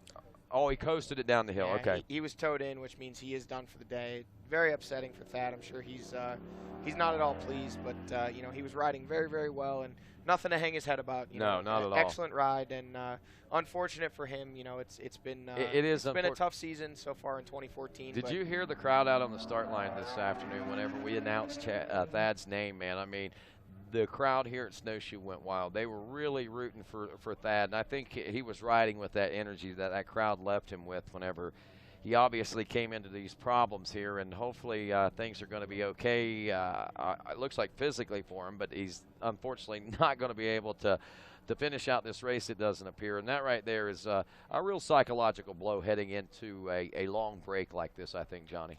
Certainly, you know, puts him, points-wise, puts him in a hole that he was already in a little bit deeper. But you know, one thing about that is he's tough. He's been at the high end of this sport, and then he's also been at the lows. Had some bad years and had some difficult times, and he's certainly going to rebound from this. And you know, if anything, it's going to be nothing more than a shot in the arm of confidence for him. You know, it might have only been for 2 laps, but he certainly proved he had the speed. We know he can ride these conditions, and he'll be back strong after the right. And that's a good way to look at it. Take the positives out of it instead of focusing on the negative part that, hey, I didn't finish for whatever reason.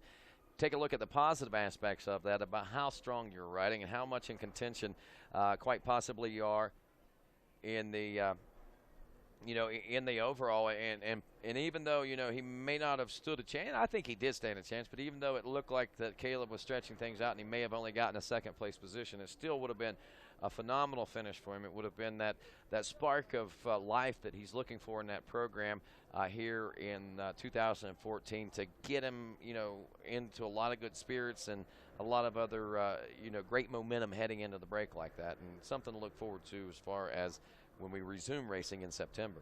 Yeah, you know, and you know, Thad's, like we said, he's been up, he's been down, he's been all over this series and all over this mountain, and you know, right now it's certainly not a great feeling for him sitting at the truck and having to watch these guys race. He'd rather be out there banging bars, even if it was for 10th place. But had a great ride, was sitting in second place position there, just 13 seconds behind Caleb, and certainly in contention for the win. And now he's in the truck figuring out where it all went wrong. But you know, he'll use that as a building block, like you said. Use that as a confidence booster, and you know, talk about confidence. Caleb Russell right now riding with piles of it, and Jordan Ashburn, I'm really surprised in how close he's been able to keep this so far. You know, inside of 30 seconds.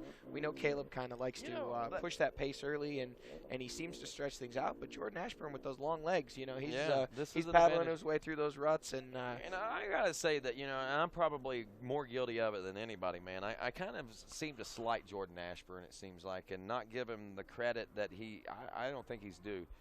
He's so consistent, you know. I mean, we've seen the issues with him last year, but the year before that he had such a great year. And even looking at last year, it wasn't as bad a year. It just wasn't as good as his rookie year.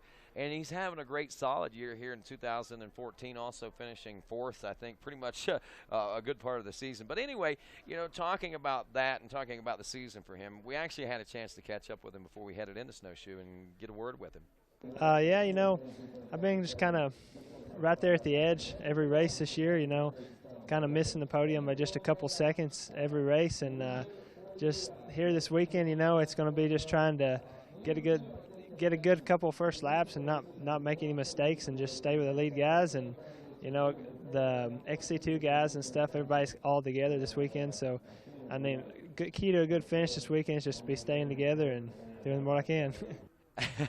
I think one of the unique things there, Johnny, I'll let you say it. Hey, you know, that beard, there's something to be said for a guy that's willing to rock that beard. You know, maybe he's got a bet going that until he wins a race, he can't shave that. If that's the case, let's hope he wins today. But Caleb Russell working his way through Howard's Hole here. You can see up on the pegs, wheeling his way through there, not wasting any time. He's in a hurry. He wants to get out of here. He wants to put some time between him and the bearded man, Jordan Ashburn. We'll call him Redbeard. We shall call him Redbeard for the rest of the day. So Redbeard back in the number 2 spot. Let's see how far he is physically. I didn't catch the time whenever they came through, Johnny, but it looks like it was like 1:31.08 when Caleb disappeared out of the trees there. So if we can, we're 10 seconds now and haven't even seen hide nor hair of the young Jordan Ashburn now, and we watch as the crowd watches and anticipates, I think, the same thing that we are. Who is it? And well, we have a pretty good idea who it is, and How far back are they? That's the big We question see that we were wondering. Randy Hawkins on the right side of the screen there looking at his watch, and he's counting down. Hey, Oh, yeah. where's Jordan at? We need to get him through here and get him on his way. So it appears Caleb's definitely stretched this out a little bit. Hard to know if Caleb's picked up the pace or if maybe these other guys have stumbled through some of the tough sections, and that's not Jordan there. So we're still continuing to watch and continuing to wait. Now wow. Upwards of 30 seconds, so it's definitely kind of stretched out here. Try upwards of a minute now. Nearly a minute. 13:08. Yep, we're at a minute now. So Caleb's definitely stretched out this lead, and one can only guess that maybe he's turned up the wick a little bit, and these other guys have, we can see they're working their way through lappers now already, and one poorly placed lapper can really hold you up, and here's Jordan working his way through, and they've got him a line picked out. Yep, you see that? Hold up, guy, hold up. Let this guy go through. He's like, all right, that's one of the leaders. No problem. I'll just take a little rest, get a little drink of water. That right there, you could tell by watching those last two riders that went through. And Jordan, he's up on the pegs. He's riding good, solid race today, even though that we got, Caleb with such a monumental lead right now, a minute and a half or plus, quite possibly. Jordan's still looking very strong, and you can't take anything away from this kid. No, and there's certainly plenty of things that can jump up on this mountain to bite you, and also, Caleb with that big lead, he's liable to maybe back it down a little bit, get into conservative mode, and we've heard these guys talk about so many times when they're not pushing, when they're not up on the pegs, when they're not really charging, that's when they make those mistakes. So certainly nothing's decided here yet today, but we are waiting to see is our third place rider, and there he is now. So Andrew DeLong still in that third place spot on that Husqvarna, and it's been we haven't talked about Andrew a whole lot this year. It's been kind of I guess we could say an adjusting year. New bike, new team, if you will, and a new class. Moved up from the XC2 class, was already with Husqvarna, but this is the whole new Husqvarna. This is the new team, the new bike, new colors, and Andrew has been slowly adjusting and getting better with each race and really shown some good speed. Had a lot of mistakes earlier in the season, but now in a solid spot, looking like he's well on his way to potentially putting himself in this battle for a podium position. We just got a tweet here. It says, that Johnny Gallagher, quit picking on that hot Rodney. The guy's getting old. Oh, man. Yeah, it's a hashtag you guys you guys are great. Well, I'll take that compliment and that kick in the gut there at the same time. Thanks a lot. Appreciate that. I'll have to check and see who that was because they hit the nail on the head, Rodney. You are getting old. I am. Gunny Temple, Brian Temple. Oh, Brian Temple, yeah. Yep. He, follows the GNCC from home when he can't be here, but thanks for watching. Thanks for tuning in today, and I'll take it a little easy on Rodney. Yeah, and thanks for noting that I'm getting old. That's odd. But I'm not the only one that is getting old. The Blackwater, the whole idea of this thing is getting old as well. And we had some announcements earlier today. Tim Cotter, our director of operations, if you will, actually made a pretty good announcement about next year's GNCC. We'll talk about that in a minute. Right now, let's head on down to Jen Kenyon, who's got an update. Duval pits. I was just down in the Thad Duval pits. I didn't get a chance to speak with anybody. Thad was obviously pretty upset about having to be towed in. This was a big race for him. West Virginia is his home state. He wanted to do well here, and he was well on his way. But it sounds like maybe an electrical issue or something that was causing the bike to run and then shut off and then run again. And those were words from Bill Allen, the course marshal, who actually towed Thad in. So again, we don't really know what's wrong with the bike, but we can speculate that there's some issue going on. And that's probably why Thad's really frustrated. So it's a tough break for him. And, we're going to see him back here at the end of the season. But for now, we're going to send it over to a break. Some of our sponsors. And welcome back to Snowshoe Mountain Resort for the 9th round of the AMSOIL GNCC Series here, the AMSOIL Snowshoe GNCC. And again, this whole thing presented to us by Maxxis, an AMA National Championship. And time to take a look at our Mid-State Chevy Midway Report as we take a look at Almost Heaven, West Virginia here. We see a few of those good-looking Midway Mid-State Chevys there for you. And, of course, I want to remind you folks that you can see great trucks here at the racetrack. You can also head on over to Flatwoods where you can check out some great cars, trucks, and vans, and also at midstatechevrolet.com.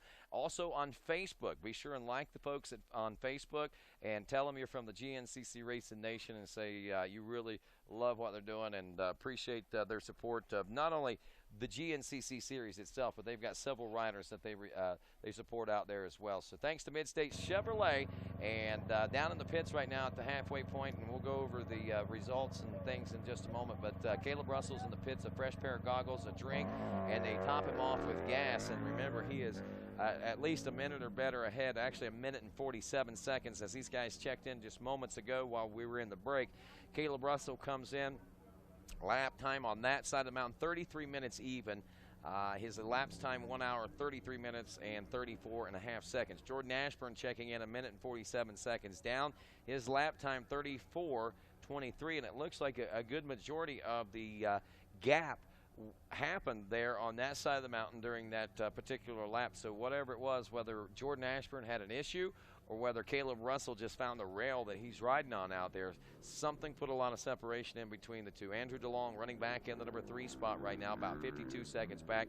Got Trevor Bollinger running in the number 4 spot. We got a big change going on as far as the XC2 Pro Lights class is concerned, and that's some big news as far as this overall is concerned, and big news in the XC2 Pro Lights. As we said, Bollinger running in 3rd has now moved into the number 4 position overall. That puts him as top XC2 Pro Lights class rider, and maybe my predictions just got blown out the window. His elapsed time right now, 1 hour, 38 minutes, and 48 seconds. That is an entire 2 minutes and 44 seconds behind Andrew DeLong on adjusted time right now, and with elapsed time, I should say. So Bollinger in that XC2 Pro Lights class that I was kind of anticipating to be part of that top 3, and not necessarily Bollinger, but Russell and those guys, they've completely lost a lot of pace out there, and they're way, way back. Let's check in with the rest of the top 10 overall, then we'll break them down class by class for you real quick.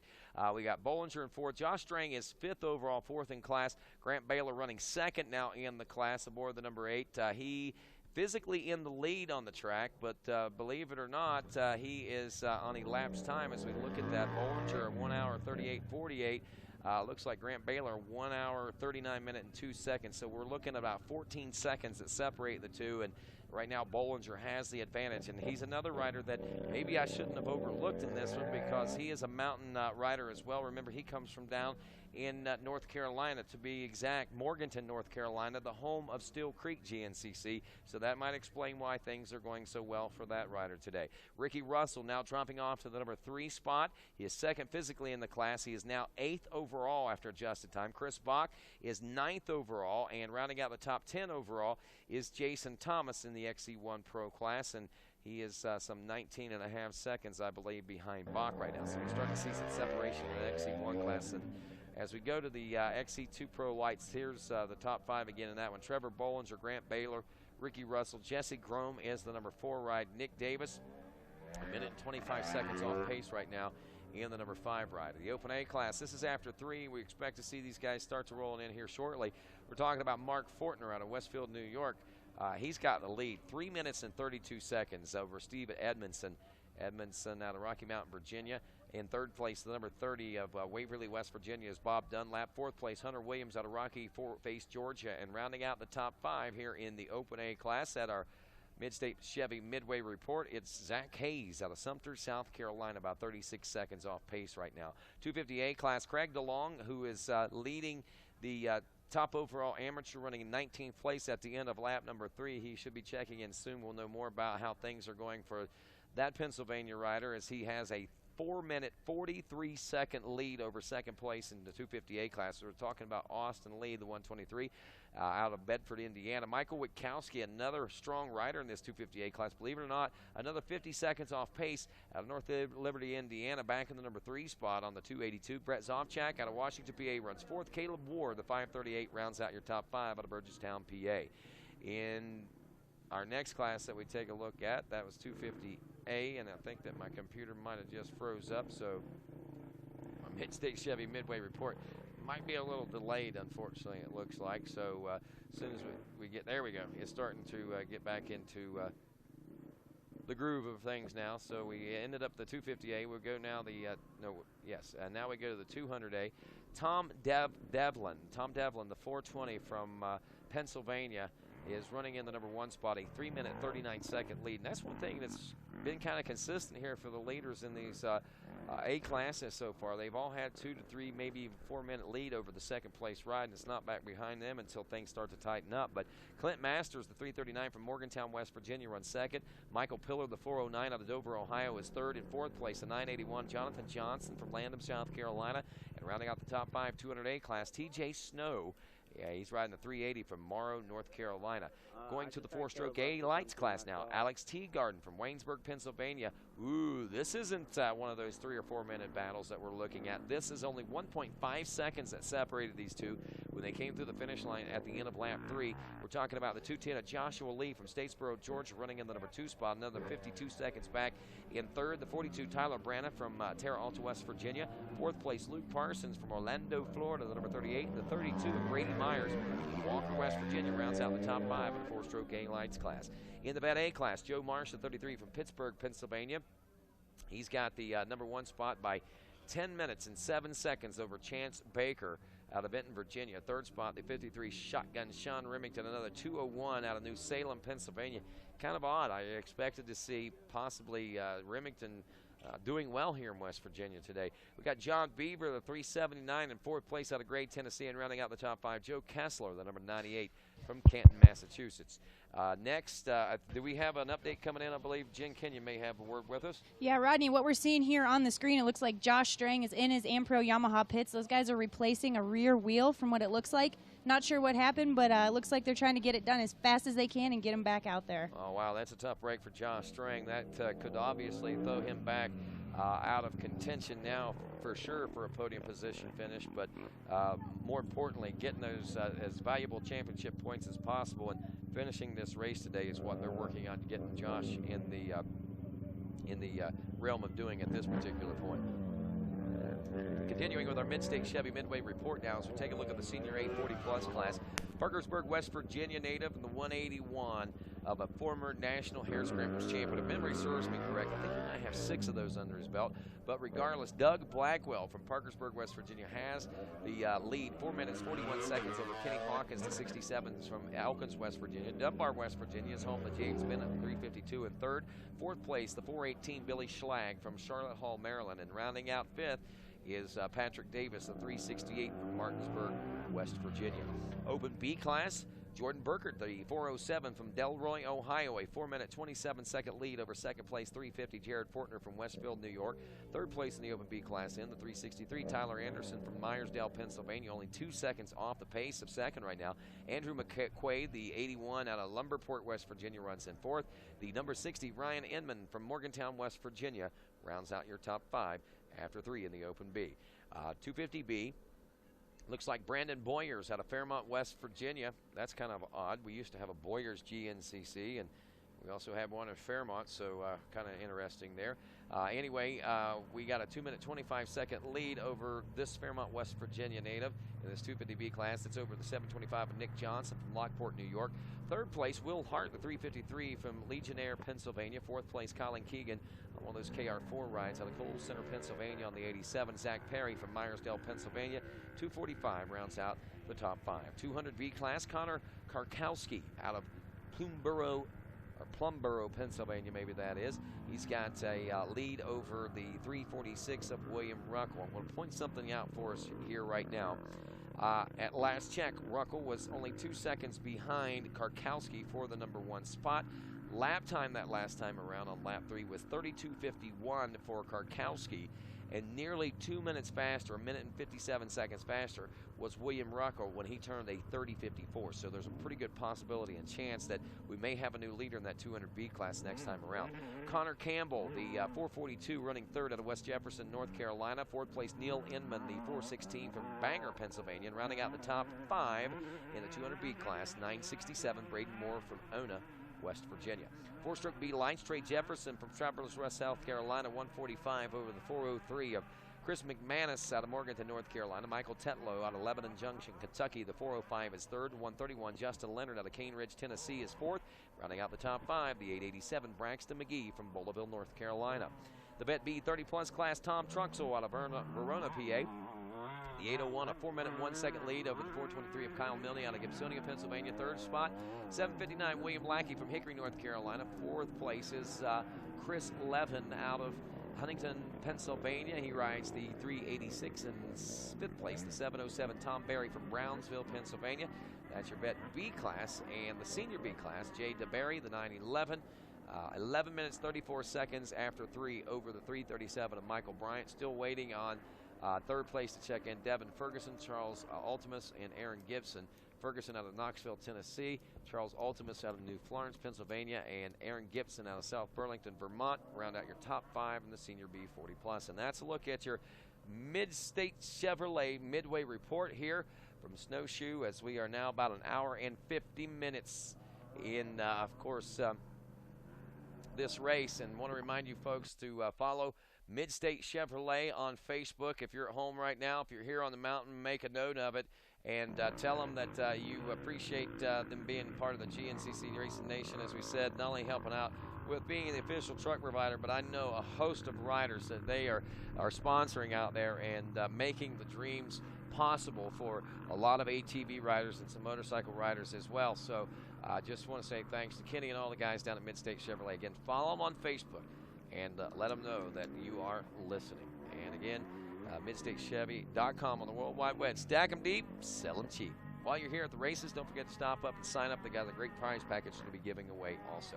As we check back in here on the lap 5, as we said, we're now a little over an hour and 50 minutes into this one. Caleb Russell, Jordan Ashburn, Andrew DeLong, 1, 2, and 3. Trevor Bollinger taking over the lead in the XC2 Pro Lights class. And his 4th place overall, Josh Strang rounding out the top 5. This is after 4 laps complete. Grant Baylor, 2nd in the XC2 Pro Lights, is 6th overall. Ricky Russell, 7th overall. He is 3rd in the XC2 Pro Lights. Jesse Grome, 4th in the class and 8th overall. Chris Bach is 9th overall, so that makes him actually, wow, up to 4th place in class now. And Jason Thomas rounding out the top 5 in class, and he's actually 5th in the XC1 class. So we're, or actually 6th in the XC1 class. So here's the way things are looking now. I want to reassess that top 5 or so in the XC1 class. Russell, Ashburn, DeLong, Strang, Bach, your top 5. Jason Thomas is 6th place.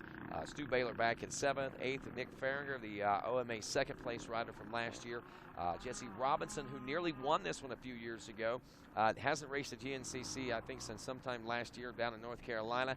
He's back out with us. He's running 9th place here today, kind of a homecoming for him. Got to see his wife, his dad, and, of course, his lovely little daughter, Ivy, there. But Ryan Sipes rounds out your top 10 there in the XC1 Pro class out of Akron, Kentucky.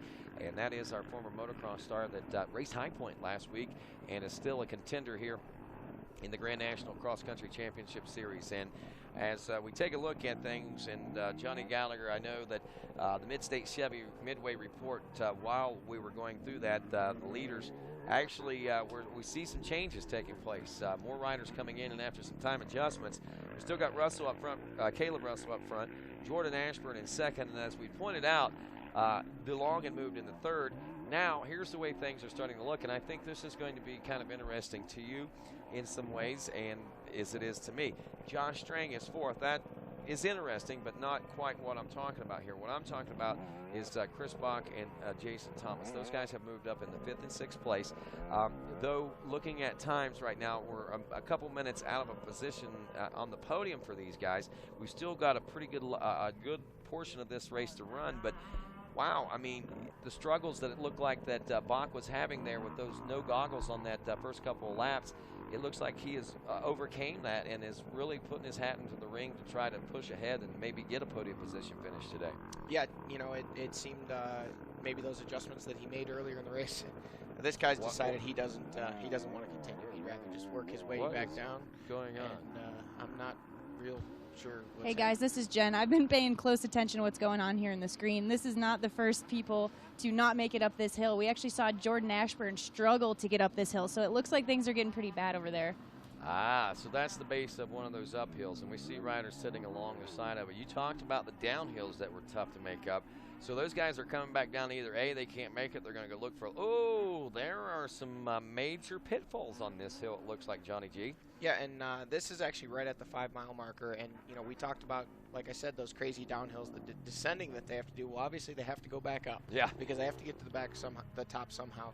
And you can see there's riders just littering all over this hill, turning around, coming back down to get another run at it. You know, these West Virginia rocks are slick. They're like ice when they get wet, and the moisture's coming out of the ground. You know, now we see our one of our sweep riders. That actually looks like Barry Hawk, I believe. Did he put on the riding gear today? I think he might have. That appears to be. That looks like Barry Hawk style right there. So he's showing these guys. He's just giving them a little tutorial on just how to get up that hill, and he has no problems at all. And there he goes out of our camera shot. So you gotta wonder sometimes how often Barry thinks that he'd like to be back out there racing on occasion. I know he can't with his job and everything, but you know he's got to chomp at the bit every once in a while. You know, this really does give us a great illustration of just how tough this course is, because what looks like it's not that steep of a hill to us sitting here at, you know, in our nice comfortable trailer. Well, tell us about this. I mean, coming up, this looks like a fire road that they're coming off of going up that hill, and look how far back they're going to try to get some momentum. So this thing must go steep pretty quick right there. Yeah, it's steep and it's slick, and you know, it's littered with rocks, like we said, and you know, one little, you know, your first inclination when you kind of lose the front end in a section like that is to let off the throttle. When you do that, you lose momentum. So these guys are trying to get their momentum up. They're trying to you know, get going and get a little more grip, get their weight back, get hard on the throttle, and we'll see if he has a little better luck this second time around as he gives it another shot. Looks like he's made it that far and he's almost up. So yeah, I mean, the next guys are going to take their shot at it. And there goes Trevor Bollinger right there, and so he should certainly have problems. And Grant Baylor just behind him. So there's the physical battle for our XC1 lead, or XC2 lead, I'm sorry. But obviously Trevor Bollinger having started 3 rows behind Grant Baylor, he's got quite a bit of time correction on his side. Yes, he does. And I'm looking at time scanned here. Physically on the racetrack, last time that when they came through the finish line there, Johnny, looks like there was a 5-second difference. Bollinger was actually 5 seconds behind Grant Baylor. Was he not, correct me if I'm wrong, but was he ahead of Baylor that time right there? Yes, he was. Trevor Bollinger was physically ahead of Grant Baylor when they went through that shot, so that means that he's made the pass, and you know, Grant's kind of latched onto him. We don't see Ricky Russell checking in here just yet, so as we mentioned, some shakeups there, and you know, while he was still running in third when we last saw him, he was 42 seconds back of Grant Baylor, so we should be seeing him just about any time work his way through the camera shot and up this hill at the 5-mile marker, while we have some lap riders working their way back down the hill at the 5-mile marker. He had a 36-minute, 41-second lap time as opposed to Bollinger, who turned a 35-13. So really, Russell might have found those slick rocks to be a little more challenging than I kind of anticipated him to find them today. Yep, and here's Ricky Russell working his way through and up the hill at the 5-mile marker, and you know, in pursuit of that lead duo of Grant Baylor and Trevor Bollinger, and Ricky Russell even having some troubles there. And now we see Chris Bach with the towels hanging there just in case he gets his hands muddy. He can reach back, grab those, and dry his hands off. But he's leaned back, grabbing a handful of throttle, just like we saw Barry Hawk do a few moments ago, and working his way up. That was Stu Baylor just behind Chris Bach. So he actually, it seems, has moved up a little bit there. And then Jason Thomas coming through the shot, and there is Josh Strang. Strang really struggling through there. So he's sitting, last we saw him, he was 4th. Now that means that Chris Bach has actually gotten around him because Chris started behind him. So I would say that would put Chris Bach now 4th on corrected time. We'll wait. These guys should be checking in here in just a few moments, and we'll get to see what the computer has to say. But I think we might have a new 4th place rider. Very possibly could. You know, I want to point out and say welcome to some of our the Japanese, the GNCC the Japanese brothers of the Grand National Cross Country Series. They call it the GNCC over there. We have been running, the last couple of seasons, one of the former champions of that series has been running here in the GNCC. We're talking about Takeshi Koiketa. Right now, he's running back in 16th place. He only finished 1 lap, so he must have ran into some problems. Another rider from the JNCC series that is visiting for this race only, the 111, Nabi Manabu is running in the 15th place position. He's only made 2, and unfortunately there might be some issues there for him. Yeah, we just got an update from Jen Kenyon that apparently he has had a little bit of a miscue out on the track, had a crash and possibly a broken brake line, so it looks like his day may be done for the day. But still great to have those guys over here, and really shows the international flair that GNCC brings, and you know, with JNCC as well. So that's a huge compliment to this series. Whenever you start seeing a series that kind of spawns off the idea and follows basically the same format of what GNCC does, and they take it to their home country like that. That is a a true, I think, compliment to this series. And not only that, it's very nice to see that you know they favor this style of racing as well.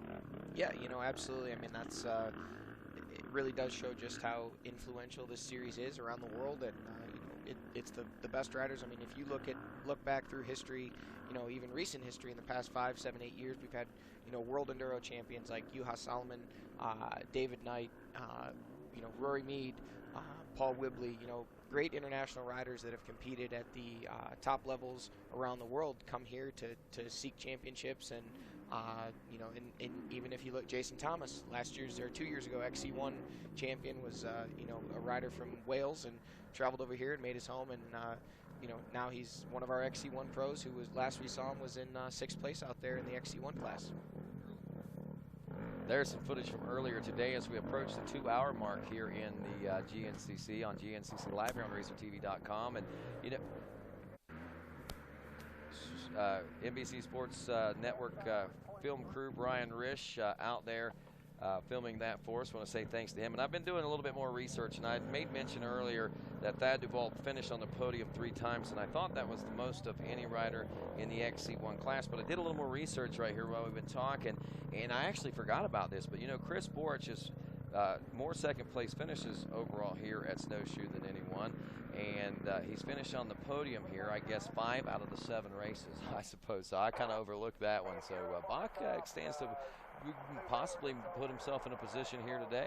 Well, that was actually Chris Borich who finished on the podium 5 out of 7 Okay, times. those are the notes. Not Chris Bach. I thought, yeah. Okay, so I was right. Okay, so the notes that I did point out there, yes, that is Chris Borich. I need to scratch those out.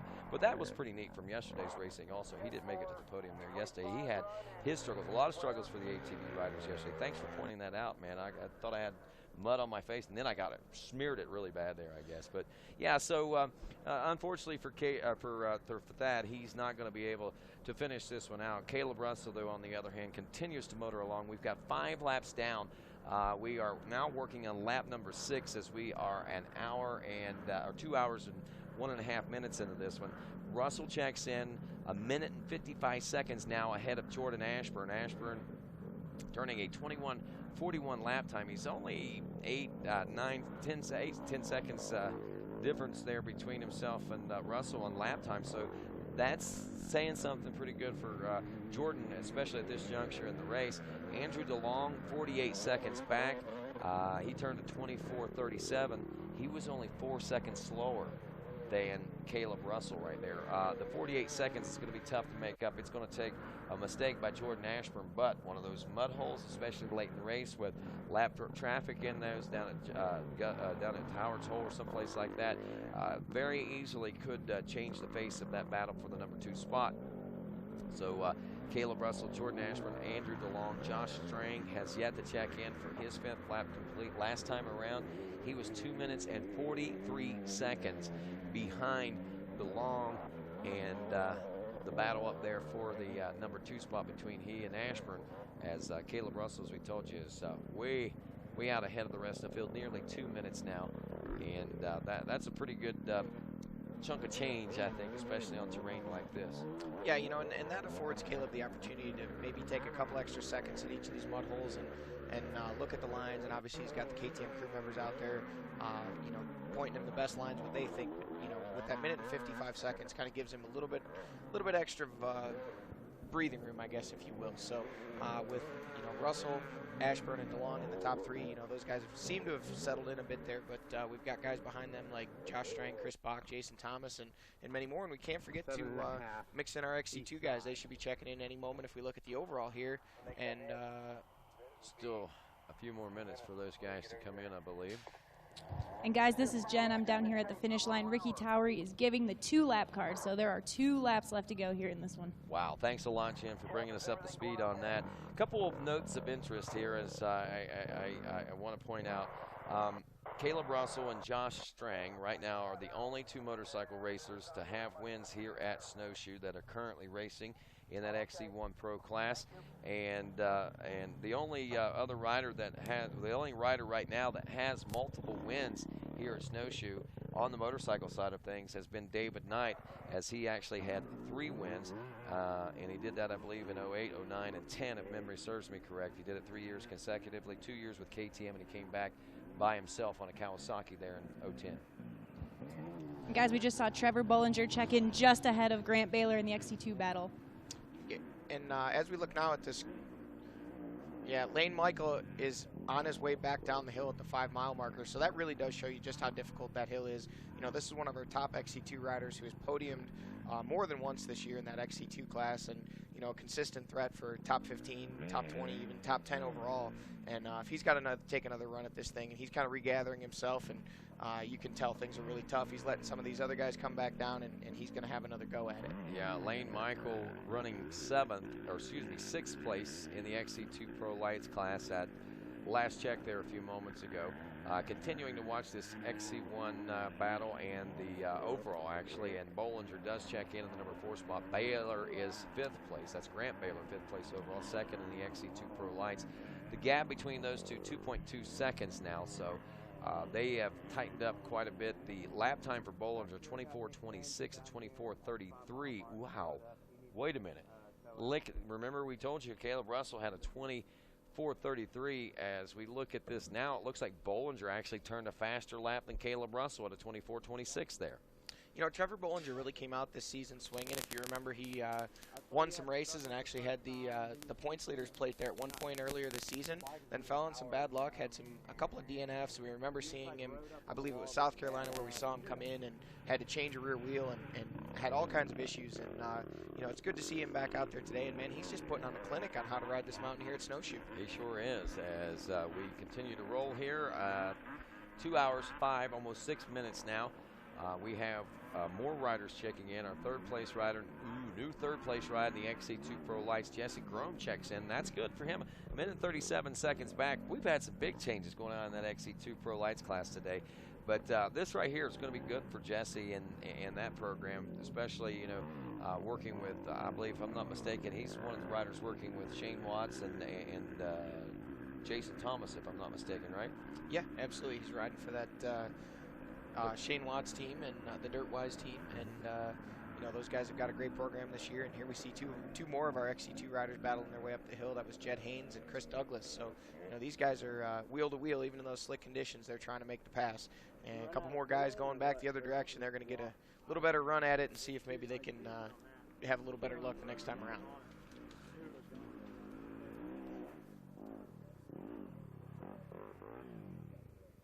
We got some raw footage coming in from our NBC Sports camera crew, and as perfect as Caleb Russell looks, it looks like we might see one little flaw that Caleb Russell, and that wasn't much at all. Look at that.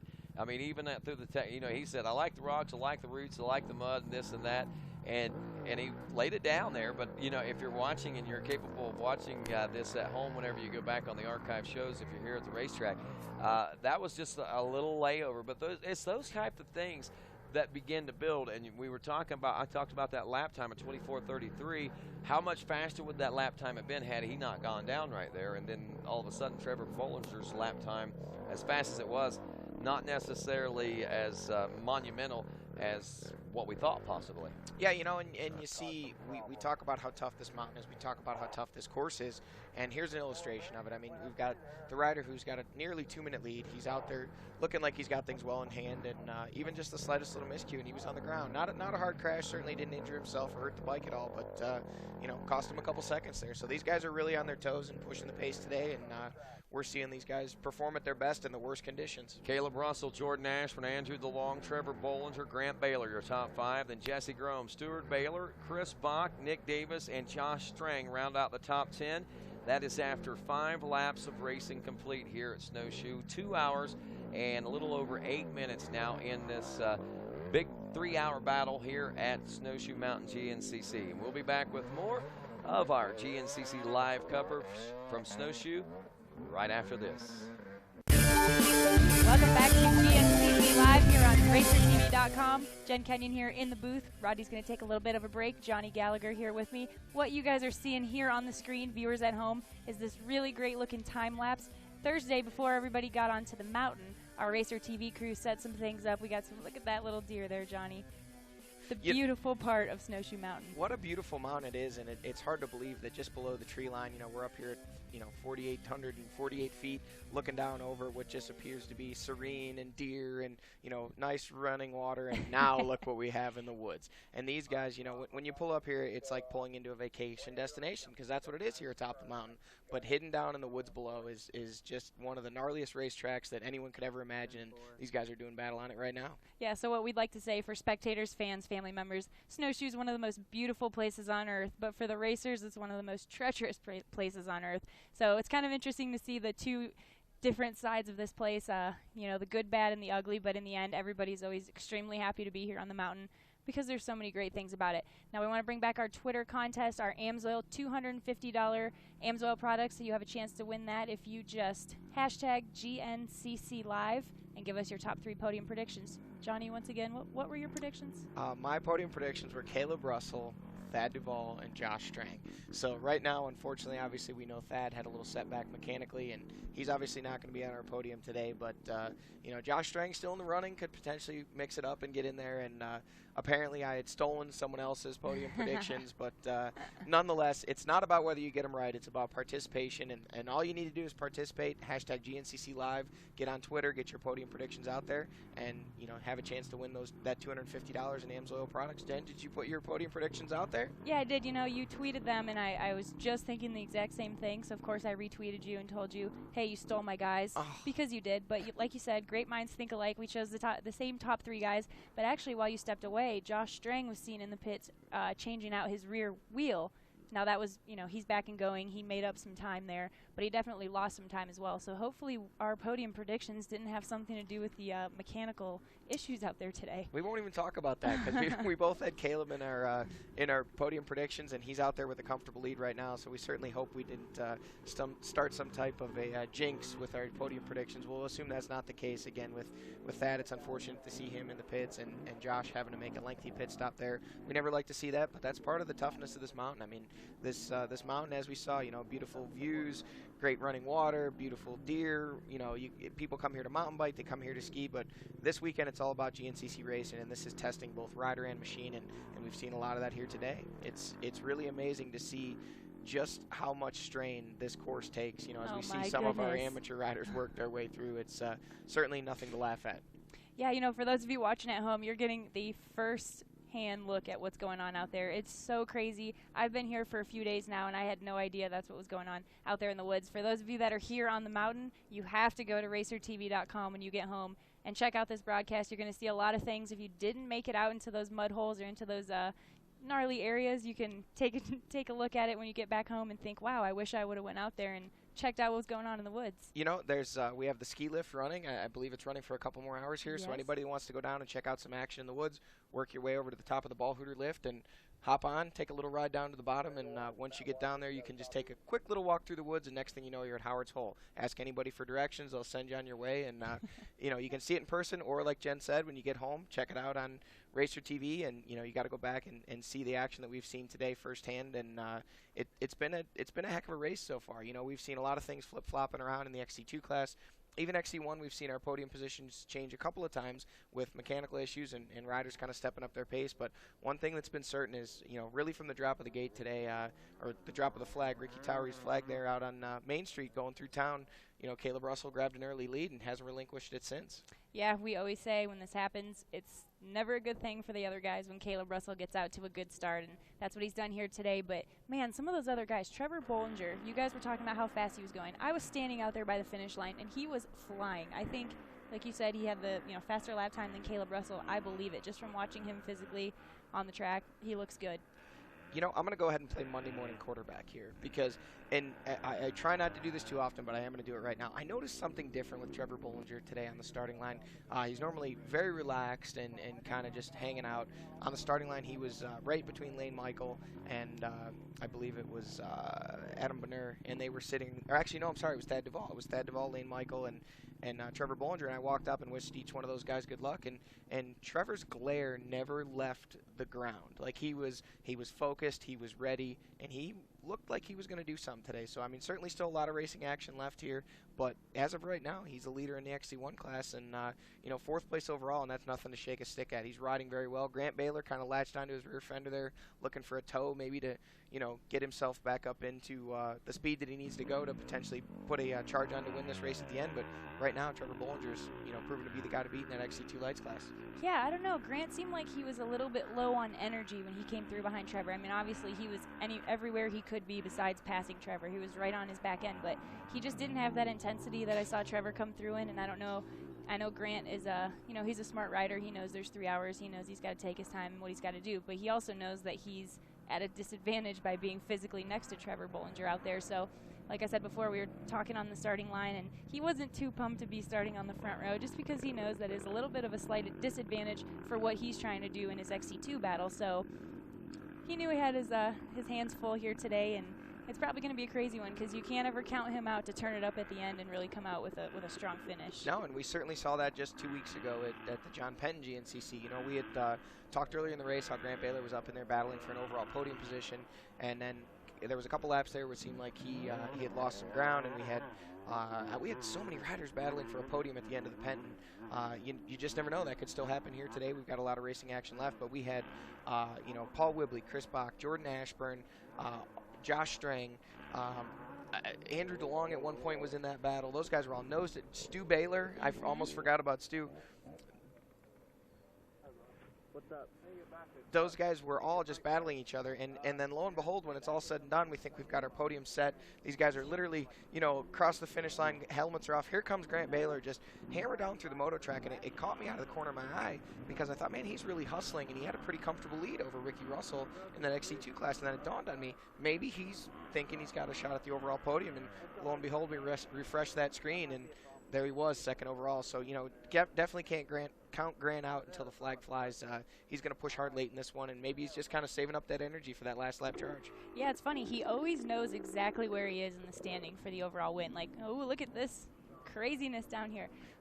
Grant Baylor, if you talk to him after the race, you're like, did you know you were that close to the overall? And he's like, yeah, you know, either my pit board told me, or I feel like he just has this crazy intuition that he knows how far he is off the overall just because it's something that he really wants to do. He wants to be that guy that breaks through and gets the win from the XC2 class. And we've talked about so many times the brotherly rivalry and the kind of setting goals and breaking records and all that kind of stuff that the Baylor boys do.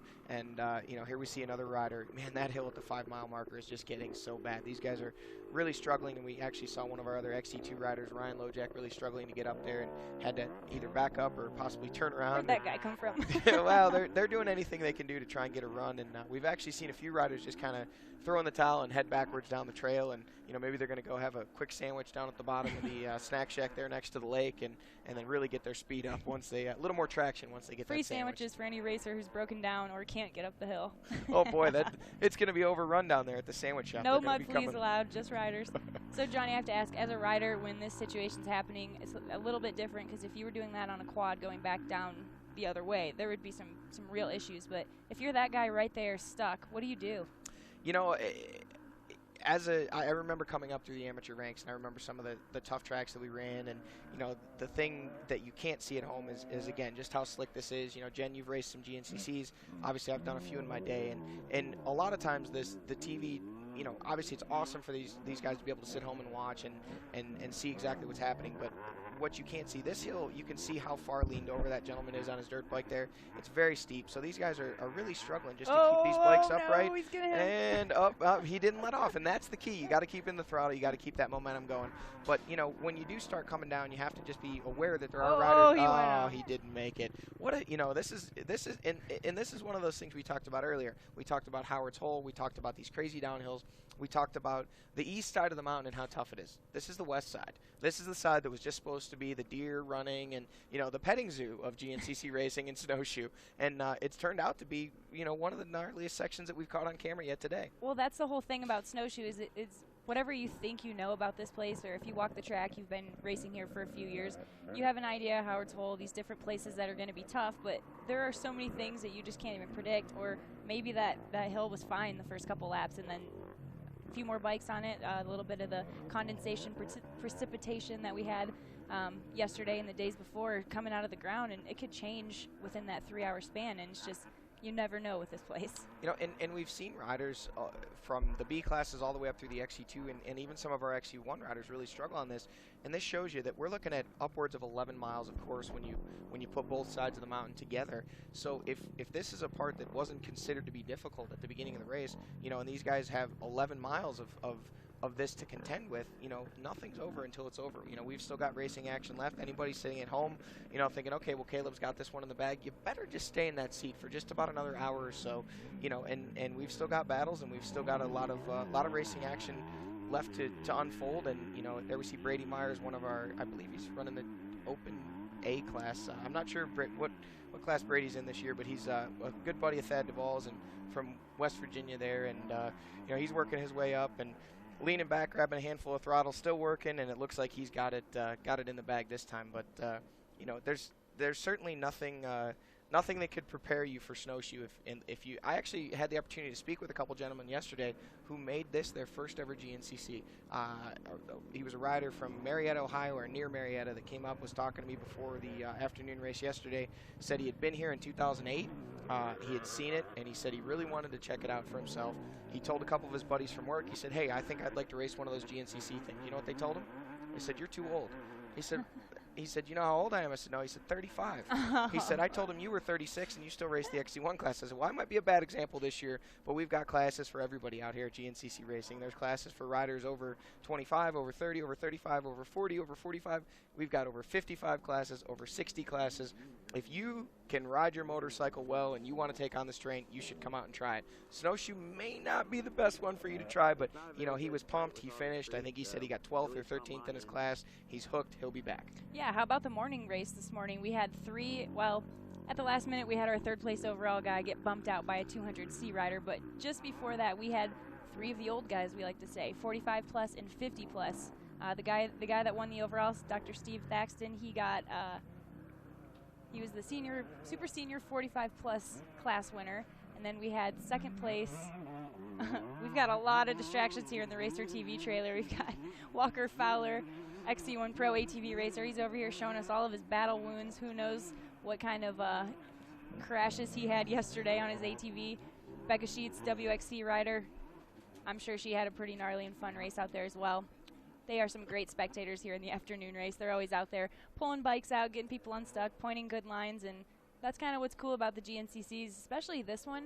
I think we see more ATV racers stick around for this one than anybody else because, of course, they can have a good time during the day, and then they can go play in the mud in the afternoon. They can have a good time during the day. They can have a good time at night. Saturday night here at Snowshoe is always a good time, and everybody sticks around and lets loose a little bit. This is going into the summer break. We've got 8 weeks until we come back GNCC racing. So, you know, there's some great restaurants here and some great food to enjoy, so everybody sticks around for that. But great beverages. You know, it's a good all-around time. You mentioned that morning amateur podium this morning, and Dr. Steve Thaxton was the winner, and I actually ran into Rick Madison, who was the second place finisher just a few moments ago out in town there when I stepped out, and he was kind of laughing. He said, you know, everybody compares this to Blackwater. He said, I've raced Blackwater. It's totally different.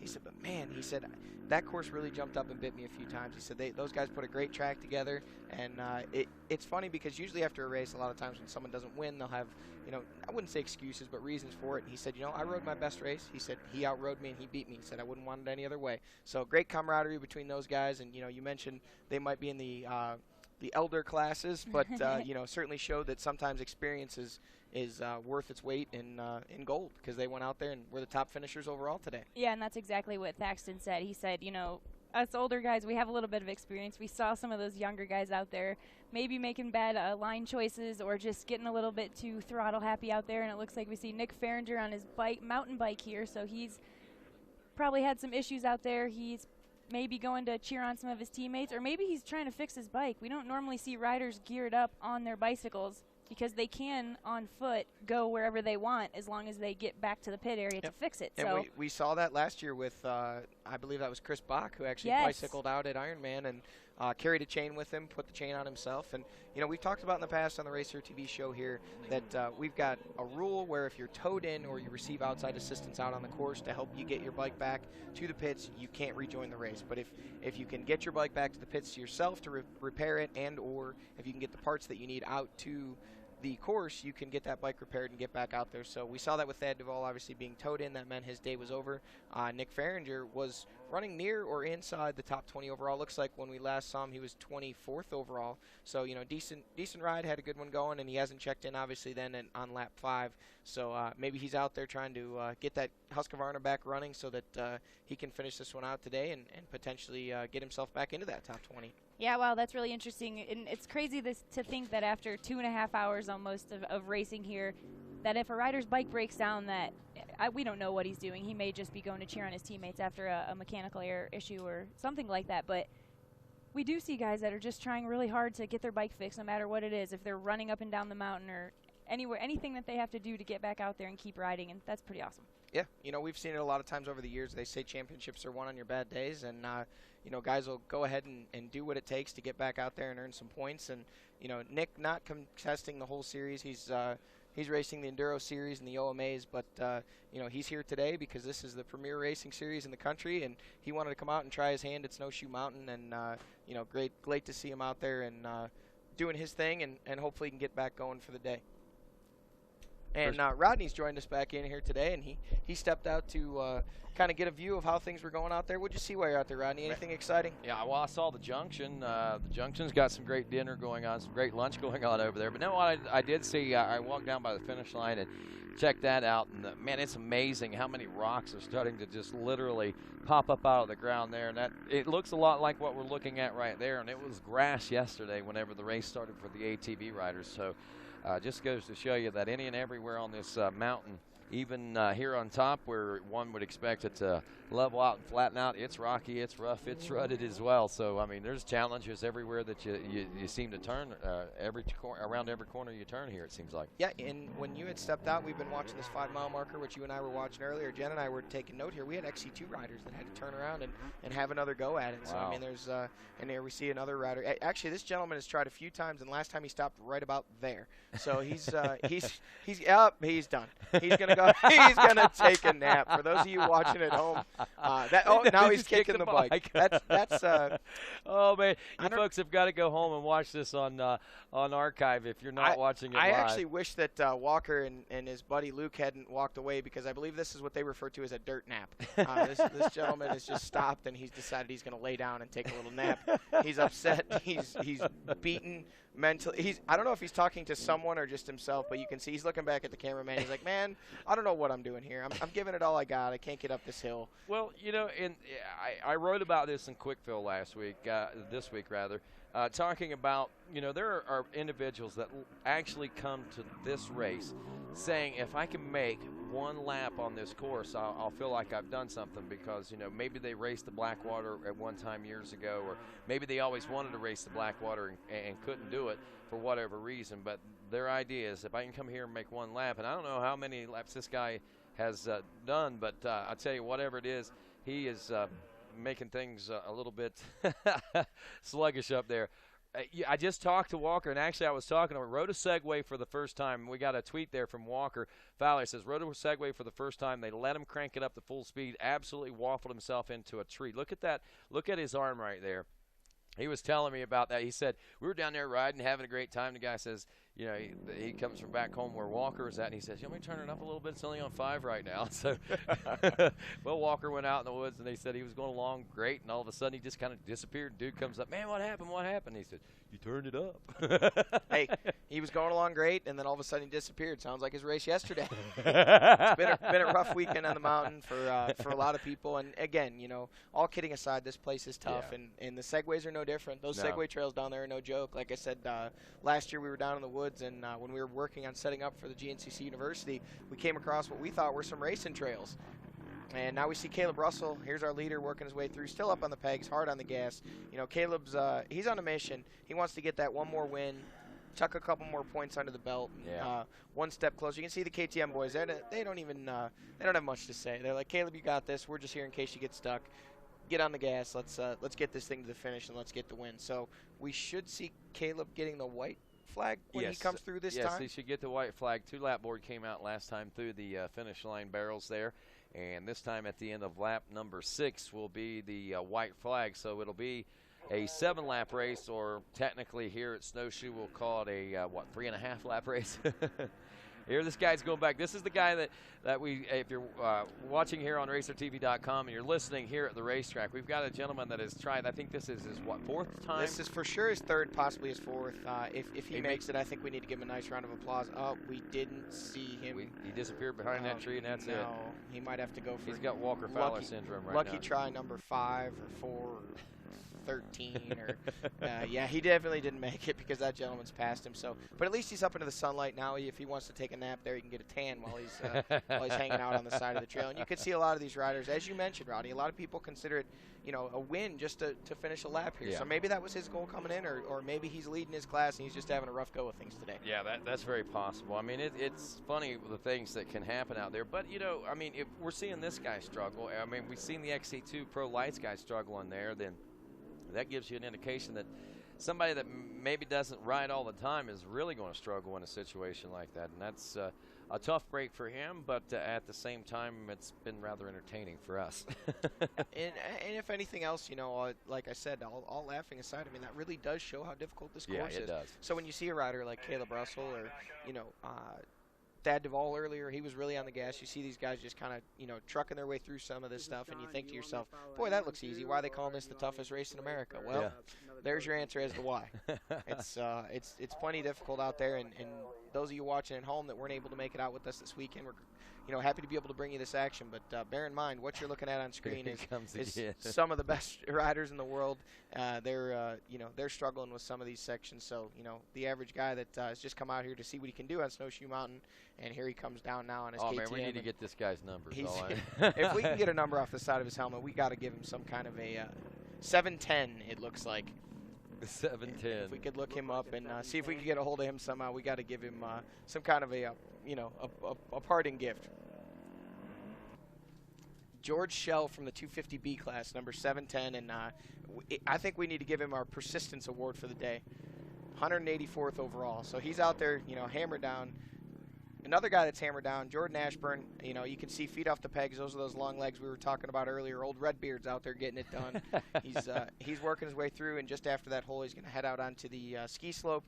And from there, it's just a quick little jaunt to the top of the mountain. And here's our buddy, number 710 from the 250B class. He's getting another run. Hard on the gas. Come on, buddy. Don't give up. You got this. For those of you watching at home, let's cheer with us. He's made it twice just up past this curve here at the 5.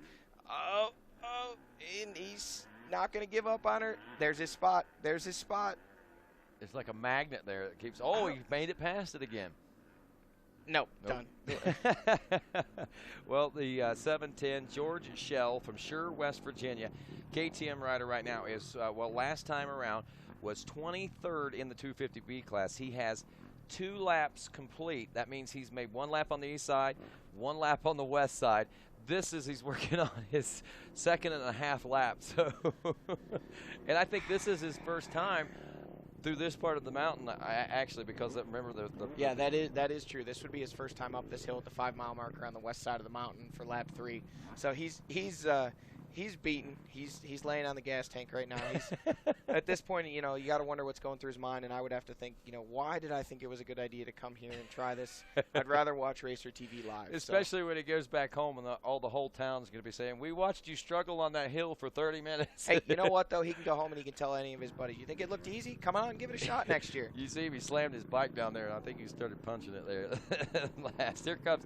Is this Andrew DeLong? Andrew DeLong checking in now. That's our 3rd place ride. As Caleb Russell checks in now at the finish line, Russell takes the white flag now. The lap time that time around for Russell on that side of the mountain, 35 minutes and 11 seconds. So I think we can expect here in the next 25 minutes we are going to be seeing a checker flag coming out for Caleb Russell. Jordan Ashburn was 1 minute and 55 seconds back there at the end of lap number 5. So we'll see whether or not he's able to pick up pace or at least remain someplace close to the same pace he's been running as Andrew DeLong, 48 seconds behind him. But remember, he did turn a little bit faster lap time than Ashburn did lap 5, but it wasn't enough to be truly monumental and significant in that battle, as it was only 4 seconds on a 48-second deficit there. So he's going to have to hope for a lot more than just 4 seconds faster if he intends to reel in Ashburn for that second place position. Trevor Bollinger has not checked in yet either in the XC2 Pro Lights. Remember, that rider, the number 18, taking over the XC2 Pro Lights class lead. A 24.26 was actually faster than Caleb Russell on that 5th lap of racing. But again, remember, he was trying to play catch-up as far as the adjusted time was concerned, as a lapse time was somewhere in the neighborhood of about 2.5 minutes, 2 minutes and 45 seconds difference in that. So he's certainly got his work cut out for him in order to make a podium position finish. But you've got to say, a valiant ride by Bollinger today here in the mountains of West Virginia. Absolutely. You know, and we talked about earlier, Rodney, you know, Bollinger had things going his way and had a lot of things on his side earlier in the season, went through some struggles, and you know, we talked about the momentum going into the break. You know, that's one thing we talk about a lot is momentum and confidence, and you know, the best way to get the momentum on your side and get that confidence going your way is plain and simply to win races and to be up on that podium. And Trevor Bollinger doing just that here today, you know, leading the way. And last time we saw him check in, he was physically ahead of Grant Baylor, which meant that after they correct that time, he's going to have a pretty comfortable lead. But, you know, again, we've seen Grant Baylor. He gave up. Yeah. He gave up finally. He just left. He just finally pulled away. He never made it. So you never know. He might just be going to get a really good run. That would be a long run. We're going to see him ride the rear wheel of that KTM all the way up that hill at the 5-mile marker. But, you know, we've talked about the fact that this course is so treacherous. And, you know, these guys are out there, you know, giving it everything they got, working their way up. There's some of those loose rocks. Yep, and it looks like he's going to make it there. We got, you know, more of our A and B class and C class, or I'm sorry, A and B class riders working their way through. The C riders actually competed this morning, as we said. We had one of the oh, and there he goes again. He's giving it another go. He didn't give it up. He just got a better run. He needed to up on the pegs this time. Oh, regather his thoughts. Stay up. I think he's got it this time. Well, we've seen him make it this far before one time. On. He made it to right there once. He has not made it this far yet. Oh, that's it. That's it, though. He's a little further each time. 10 feet farther that time, at least. Rodney, would it be okay if I start a little engine that could award? I'd like to. We definitely need to bring this guy up on the podium, man. Interview him. Talk about that one hill, man. And there he's back on the ground, I think. Nope, turned around. He turned back. Okay. Yeah, he's still upright. He's got the foot on the peg there, so he's figuring out what he wants to do. He's probably going to have to turn around and get a little better run at it. Maybe head back to the 2-mile marker this time and get a really good run, get that speed up. Yeah, guys, this is Jen. I'm down here at the finish line. Just saw Andrew DeLong fly through here. He looked like he was trying to make up some time, and it looked like he had a big hole in one of the sides of his jersey, so I think he might have taken a spill out there in the woods. Wow, tough break for Andrew DeLong as he just check in the 3rd place position with 6 laps complete. Ashburn, there he is. There's Russell. Is that Russell coming to the up? Caleb Russell through the pro pits, grabs a quick bottle of water with a straw in it from the wife Chandler, and he's off to the final lap. He's over on the west side of the mountain. Wow. He's just got a few scant miles separating him from victory here at Snowshoe 2014. So, you know, Caleb's really put on a clinic since the beginning here, and with a last we saw, he had 2 minutes and 50 seconds on Jordan Ashburn. So in just a couple moments, we'll see Jordan Ashburn checking through the pro pits here, and soon after that, well, in relative terms, couple moments, but and then Andrew DeLong after him in that 3rd place spot, and you know, Jen with that update letting us know that, you know, we talked about, we've watched George Hall, was it, in our 250B class that has really struggled at that 5-mile marker. There we see Josh Strang now working his way through Howard's Hole. That could be interesting right there. Now, I want to point out something right here. Caleb Russell, last lap around 35.11, 36.13 for Jordan Ashburn, so he lost 1 minute and 2 seconds on that lap. But get this, Andrew DeLong, also the tree, obviously, the ripped jersey giving a pretty good indication that he probably spent some time struggling. A 37.11, that dropped him back an entire minute. Remember, he was only like 45 seconds behind, so now he's 1 minute and 46 seconds behind the 2nd place ride. That could be the saving grace that Trevor Bollinger was looking for. Remember, we were talking about Bollinger. If Bollinger's having a good ride here, this might be what puts him in position to possibly take a podium spot here in the top 3 overall. As we still watch out here at the final lap, this Racer X last lap right now. We're going to take a look at the that's a different rider there. He went way back again, didn't he? Yep, he's getting a big run at it. So we'll take a look at the Can-Am race recap coming up here in just a couple of moments. And I want to see this guy try to make it up this hill. But I also want to point out that as far as the top amateur overall award, remember we had a couple of riders running 19th and 20th. Well, now Craig DeLong has moved up to 14th place overall aboard the 308 machine there. The 258 rider so far is the only top amateur, and is also the only rider in the top 20 that is amateur. The second place top amateur will be the 258 second place rider Michael Witkowski, who is 7 minutes and 12 seconds behind DeLong right now. You know, and we've talked about the different starting procedure here at Snowshoe and how that plays into the race results with the corrected time. Bear in mind, you know, we talked about it at the opening of the show here with Craig DeLong. Oh, and now he's going to try another line off in the weeds. Oh, no, still no good. He's, man, is he persistent. Poor George. But, you know, we talked about Craig DeLong getting to start there. I believe it was on row 4 because he is in the top 20 overall. You know, so he had a little bit clearer track early in the race, but there were some other riders that were, you know, also what row did you say? I believe he was on row 4. Who we talking, Bollinger? No, Craig DeLong. Oh, Craig. Okay, I've seen the DeLong there. Okay, yep, row 4. It is row 4. Bollinger, by the way, trying to look down through here and see where he finished. He started on row 3. Yep, he was right between Lane Michael and Thad Duvall there on row 3, along with Takeshi Quiqueta and Ryan Sipes. So now we see Jordan Ashburn checking through. He's going to grab a quick splash of gas, and he's definitely in a hurry. He is. That's what I was getting ready to note, man. He looks like he's probably got more energy and more spark right now at this juncture, and he's got a near 2-minute lead. But I think, honestly, he might be maybe laying down the gauntlet, a personal gauntlet here, to see if he can keep pace with the Well, let's look back at recent history. And how many times have we seen Jordan Ashburn appear to have a podium in hand last lap, and then, you know, Josh Strang puts in that incredible charge at Masontown and takes that final podium spot away from him. We see, you know, it going back even to last year, it always seems Jordan's there, you know. And you talked earlier, maybe Jordan doesn't get as much hype as some of the other riders. Jordan's a very low-key guy. You know, he kind of flies in under the radar. He comes, he rides, he does his thing. There we see Ricky Russell checking through at Howard's Hole. When the camera goes back, I want you to look at this Kawasaki. It looks like it doesn't have any mud on it whatsoever, like it just joined the race, actually. How does that happen? He may have stopped and washed his bike.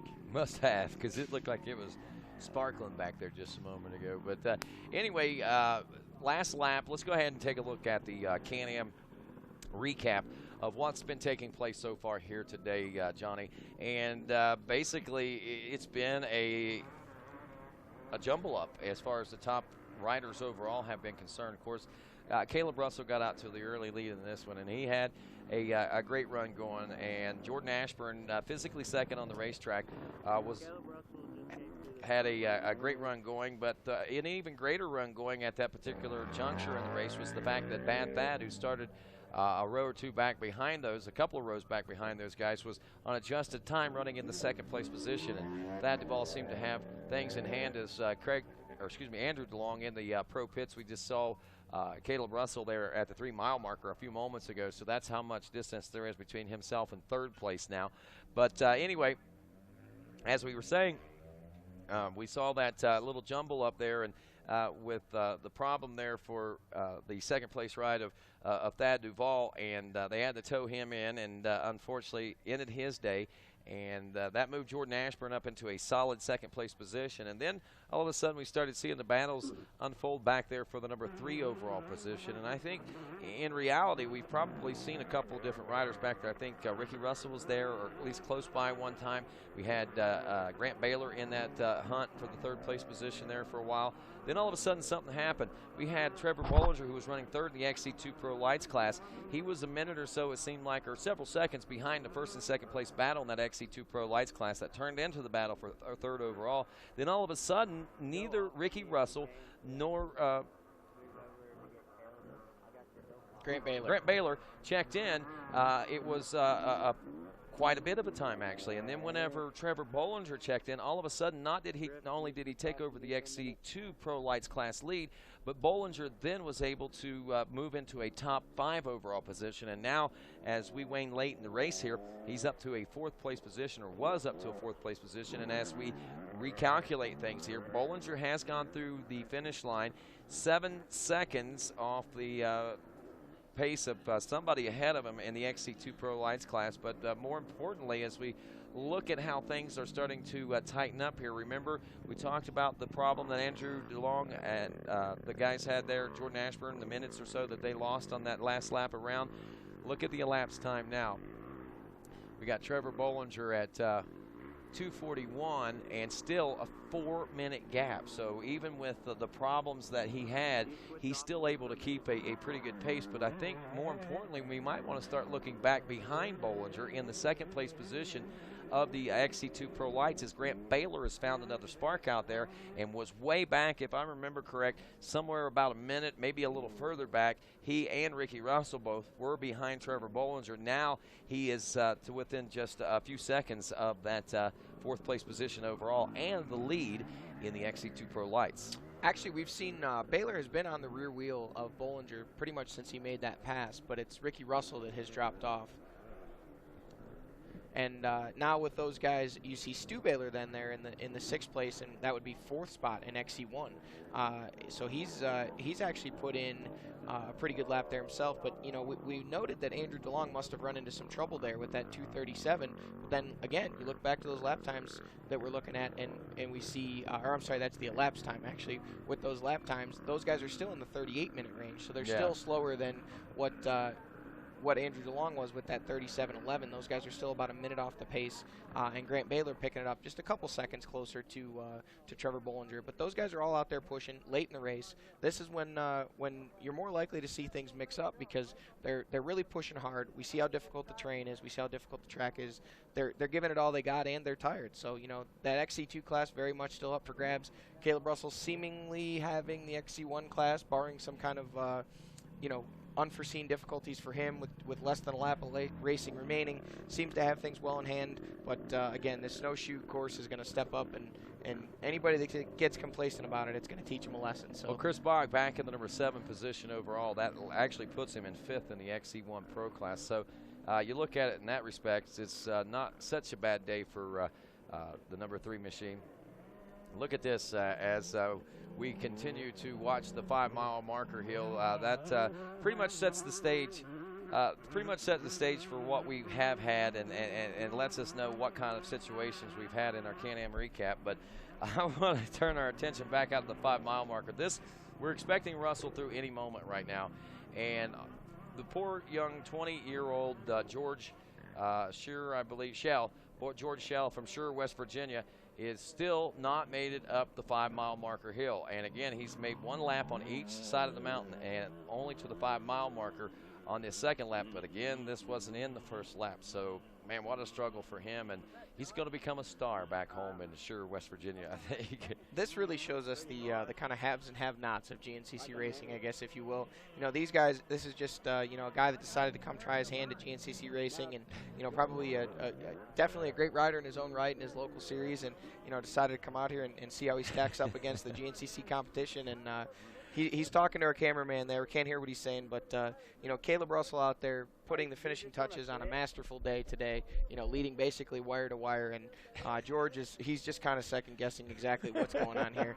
He's struggled, but, you have to give it really is the spirit of GNCC racing. Never say die, never give up. And there is Caleb Russell coming by, and those are the 2 guys that are the heroes of the day. Caleb Russell and our buddy George, neither one of them giving up. And even Caleb, you can see, he's really he's up on the pegs. Wow, Russell even struggling up this section of the racetrack. He keeps the momentum and stays up on those pegs, but that just goes to show you, yeah, it is challenging. And those XC2 Pro Lights guys and poor George here, we see why they're having the struggles that they're having. There's is that Brandon Bowling? I think that's the cameraman for the Driven to Win YouTube specials that we watch on Caleb Russell all the time. And I believe we're going to have some good footage from this one, to say the least, as far as the Snowshoe GNCC is concerned. Here he comes. I think he's going to make it this time. No, I don't. But anyway, I think he's got it. You think this is his time. He just watched Caleb Russell. He got the instruction he needed. He's not giving up. This guy is the heart of GNCC racing right here. He's got the form down this time. He's got more momentum than he's been carrying. He's got this, Rodney. He's going to the top. I'm calling it now. He watched Caleb. He saw just how it gets done. Wow, watch him go. He's still going, No. Oh!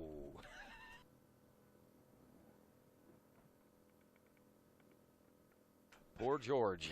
Wow.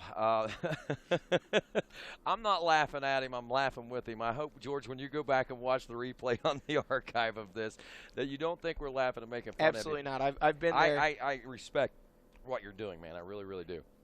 2 hours and 51 minutes into the racing action, and Caleb Russell working his way towards the finish line.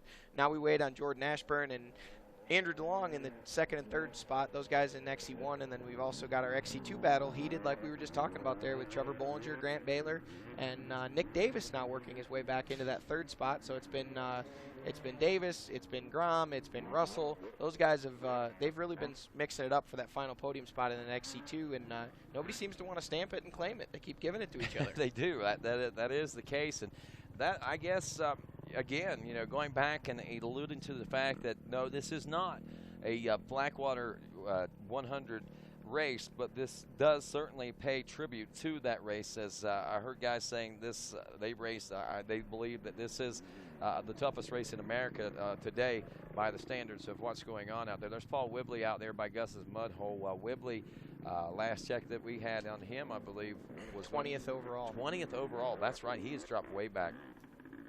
Oh, did I say Gus? Howard's hole. See, we got too many holes out there.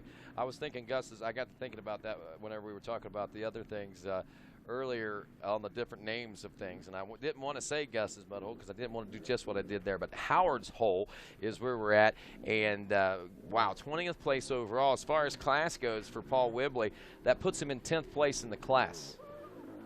Yeah, you know, certainly not the day I'm sure he was looking for coming into today, but, you know, he's out there, he's trudging along, and as of right now, he's got 1 overall point, and you never know what that could mean at the end of the year. So it could mean Paul's a lot. a fighter, the Axeman never gives up, and he's out there doing the best he can with what he's got to work with today.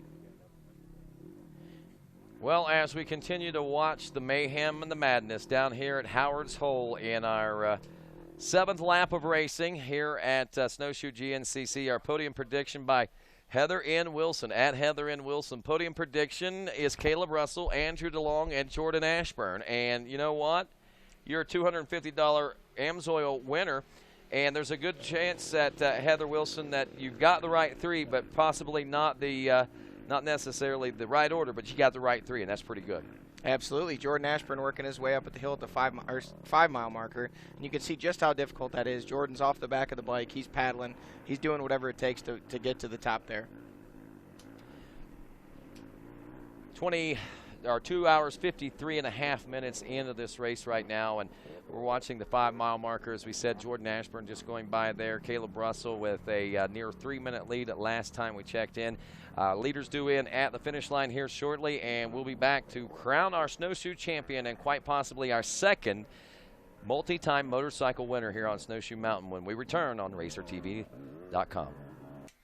And we're back here at Snowshoe Mountain Resort as we are about to wrap up round number 9 of the AMSOIL GNCC series with the AMSOIL Snowshoe GNCC.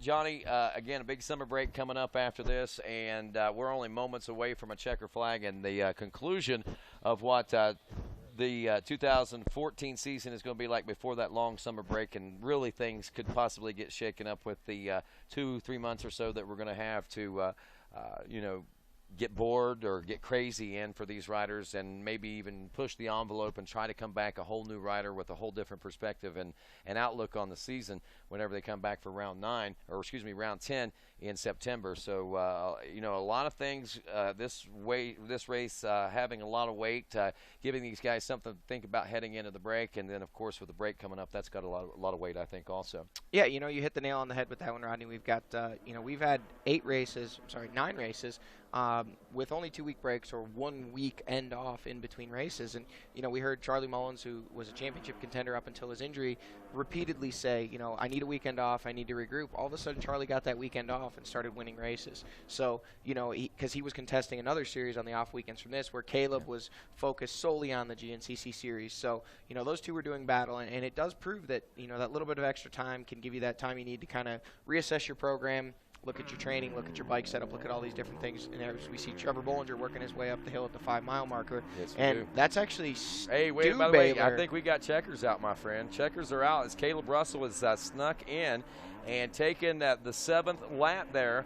and looks like Boonville, North Carolina native, or at least resident now, and Ohio native takes the win here in his second consecutive Snowshoe GNCC, folks, and that right there is pretty monumental, doing it consecutively and now only becoming the second motorcycle racer to have multiple wins here on Snowshoe Mountain. That right there is some pretty big bragging rights, I think, for Caleb Russell. Nearly 3 minutes, probably more so than 3 minutes. We're going to be waiting to see for our second place ride of Jordan Ashburn as we watch Chris Bach make his way up the hill. That same hill where that guy continues to struggle. Bach, he's got his struggles as well, but man, Bach really knows how to ride this type of terrain, it looks like. He's got good form going up that hill. Well, I mean, certainly being 13 feet tall definitely helps him on that It uphill there. does. You know, you could see he used that height to kind of wiggle that bike around underneath him, clench the tank with his knees, and now here we've got riders coming backwards, and that's actually Josh Strang, who's working his way, and he's going to try and make one last ditch run at Chris Bach to potentially challenge for that 5th place spot. I believe that would be in the XC1 class, and 7th overall. So Strang was 9th overall the last time we saw him, and that's actually Nick Davis, who would be the 3rd place rider in our XC2 class. Now what we didn't see, what we actually saw going up the hill there at the 5-mile marker, we saw Trevor Bollinger and Baylor, but that was not Grant Baylor. That was Stu Baylor directly in front of him. I caught the 5 and the 4 on his jersey, and there we see Jesse Grom. So this XC2 battle definitely heating up, but you have to wonder now, how far has Grant Baylor been able to pull out that gap on help me out here, Trevor Bollinger. Oh, Trevor Bollinger. Trevor Bollinger. You mean physically Jesse on the track. Grom did not make the uphill, and he's going to have to head back down and give it another shot. Wow, down on the ground he goes. He's trying to get some help from a spectator there. So there was a potential contender for a podium position, but no troubles for this guy. They're going to spray off the bike quick and show those number 1s and those KTM logos off. Caleb Russell's he's done what he needed to do here today, grabbing another win, his 2nd in a row at Snowshoe. And watch him wash that bike up. They're using Alco cleaners, by the way. It's an all-natural, safe green type cleaner. They're one of the sponsors of the series, and look how quickly that mud releases off that. A great product, to say the least. And there's more riders and more carnage on the hill as Caleb Russell continues.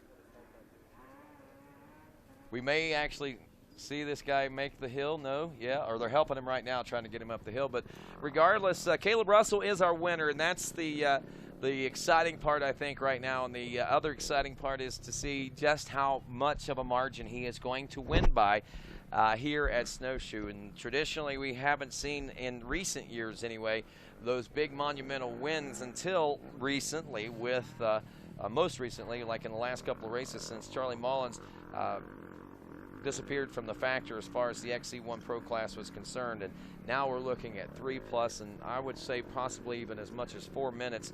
But remember, we did see Jordan Ashburn in the pits. It looked like he was riding with a little more fever. Was he riding with enough fever to at least maybe close up that gap a little bit? And 3:09, that's what he checks in at. His lap time, 24:55. He does pick up his pace a lot more from the lap before, but he finishes up 3:09 behind Caleb Russell to take the 2nd place position now in this XC1 Pro class and for the overall. So Caleb Russell is in, Jordan Ashburn is in, and now we wait for the 3rd place position. We had the struggles for Andrew DeLong. We talked about that, but elapsed time gave Andrew DeLong about a 4-minute cushion, and depending on whether or not DeLong slowed down, got stuck, had issues or not, it looks like he should still be able to hang on to the number 3 position. But Bollinger, is pushing it. We saw him going through there at the 5-mile marker on the last lap. I mean, he hasn't waned any on the throttle. He's kept the pace, and I think that, that might be something that he may be shooting for. He knows that it's a long shot, but you got to push all the way to the end in order to find out whether or not you're going to be able to achieve something even greater than you realize was going to be possible. Absolutely, and while we're talking about that final overall position, we're also talking about the win in the XC2 class. And speaking of pushing it to the end, like I mentioned, unless we miss Grant Baylor coming through that shot, he may have already been through that shot before we cut back to it, which means he may potentially be trying to pull out those precious seconds that he needs on Trevor Bollinger, who again started on row 3. Grant Baylor, row 1. That gives us 20 seconds that he's got to work with there. So Grant Baylor needs to pull out 20 seconds on Trevor Bollinger 20.001 seconds actually. And Ricky Russell having trouble on the hill at the 5-mile marker. He has not made it. So George don't have to feel so down on He stopped in the same spot where Jesse Grom is. He's giving it a push. Again, you know, he's not quite 13, but he's about 12.5 feet tall, so those long legs come in handy. And, you know, he's pushing that that range riding YZ250F up the hill there, and he's on his way and still battling over what I believe would be 5th in XC2 for the day. So salvaging valuable championship points for Ricky, who's been battling Grant Baylor for this championship all season long. And Trevor Bollinger serving notice that he wants to get back into this championship battle today. So we're anxiously awaiting these guys to come to the finish line. You're literally any minute now, and see how that XC2 battle. And also, it looks like Andrew DeLong has checked in 2 minutes behind Jordan Ashburn with a 25-minute and 9-second lap time over on that final side of the mountain. So just a couple of seconds off of Jordan and Caleb's time there, and now we wait. We wait for Trevor Bollinger, Grant Baylor, Stu Baylor, and all those guys to see exactly how this XC2 battle between Baylor and Bollinger. And these guys are friends off the track. They ride quite a bit, so you know it's going to be bragging rights going into the break as well as points. 11 seconds. 11 seconds is what separated Bollinger and DeLong on adjusted time whenever they checked in last time, and we said that there was 20 seconds that that we were going to have to try to work on, where he had that 20-second gap back there that was kind of a free zone for him because where he started as far as the race is concerned. But like you said, if Baylor made the traditional lap last push like we're accustomed to seeing him do, we possibly may see Baylor back into that #1 position. But we got to continue to wait here to find out whether or not that is going to be the case.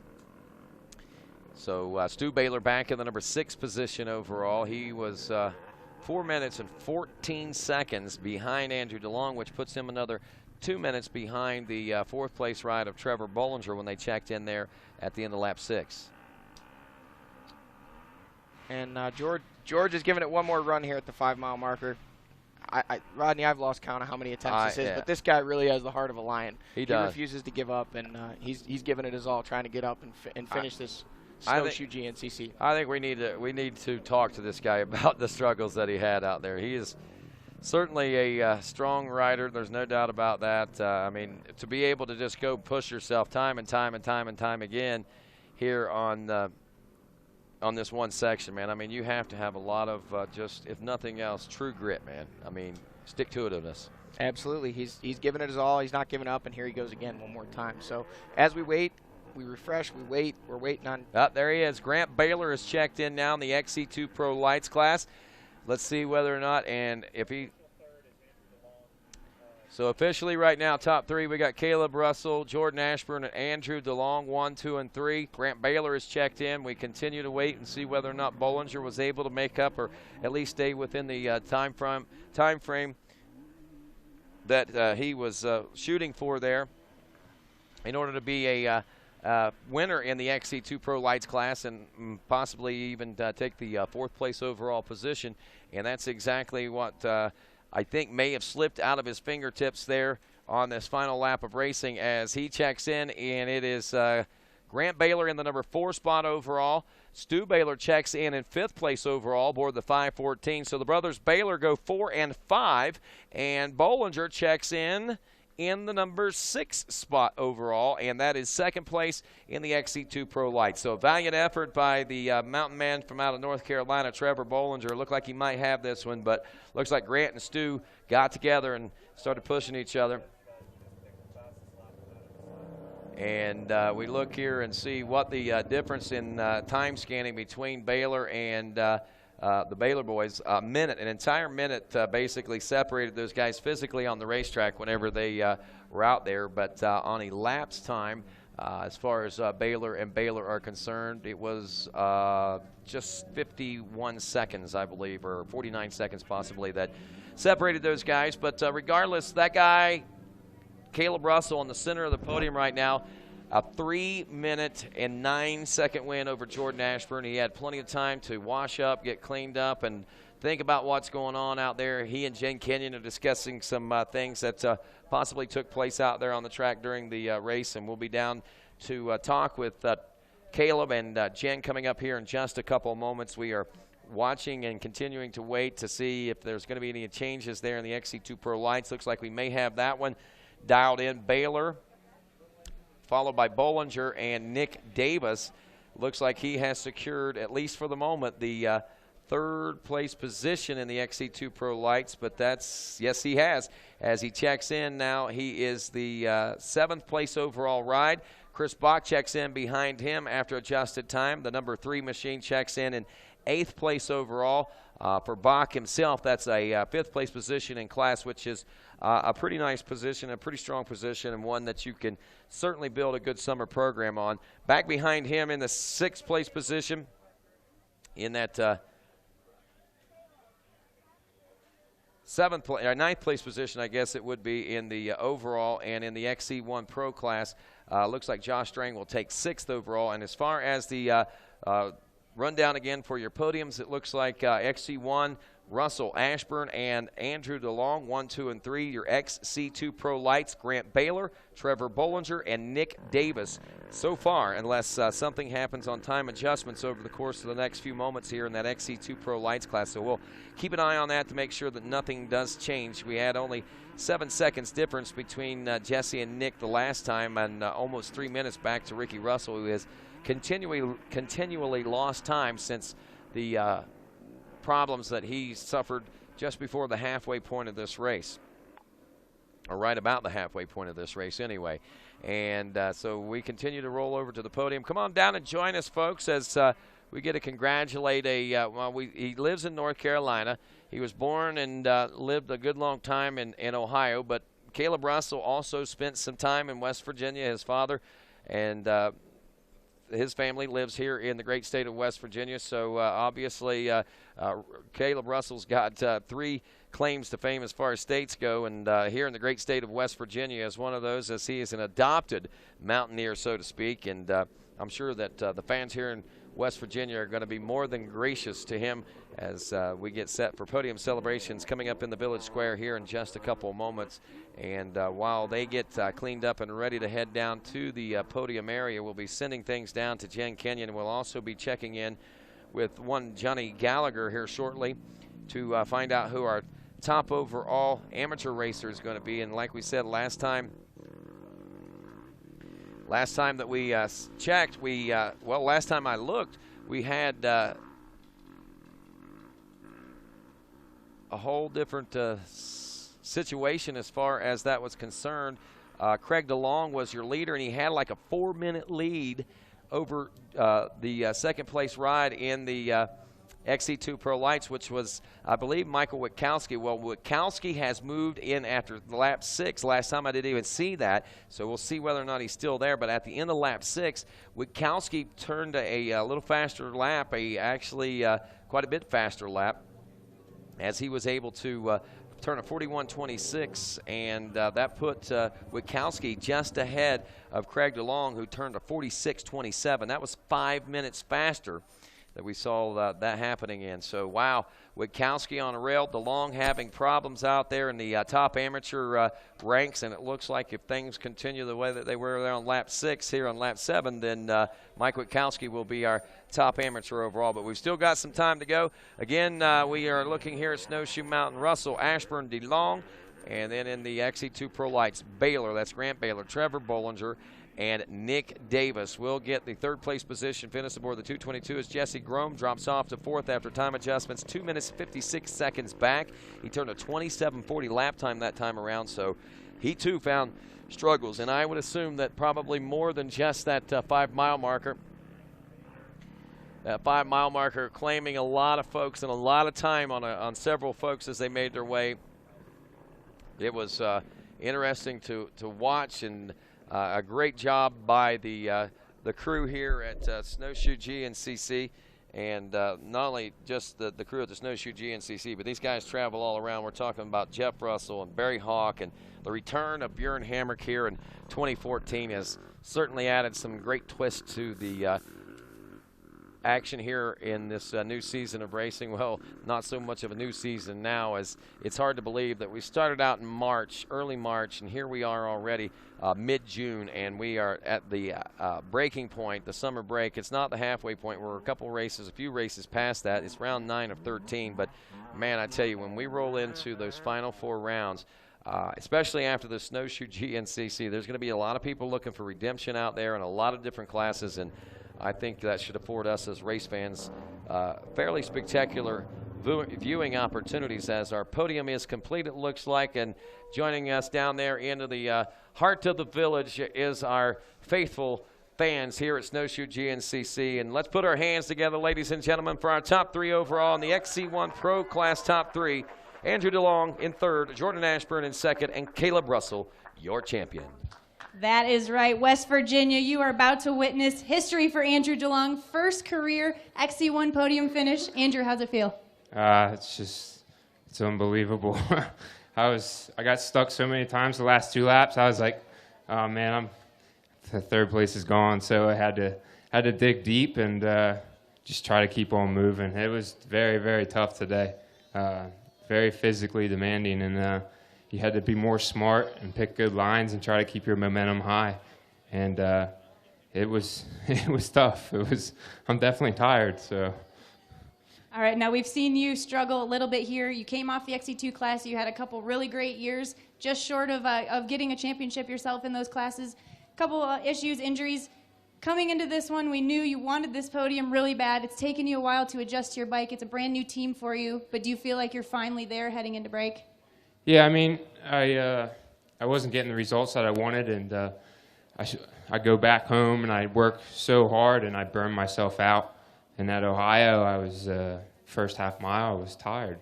So that's not what you train for, you know.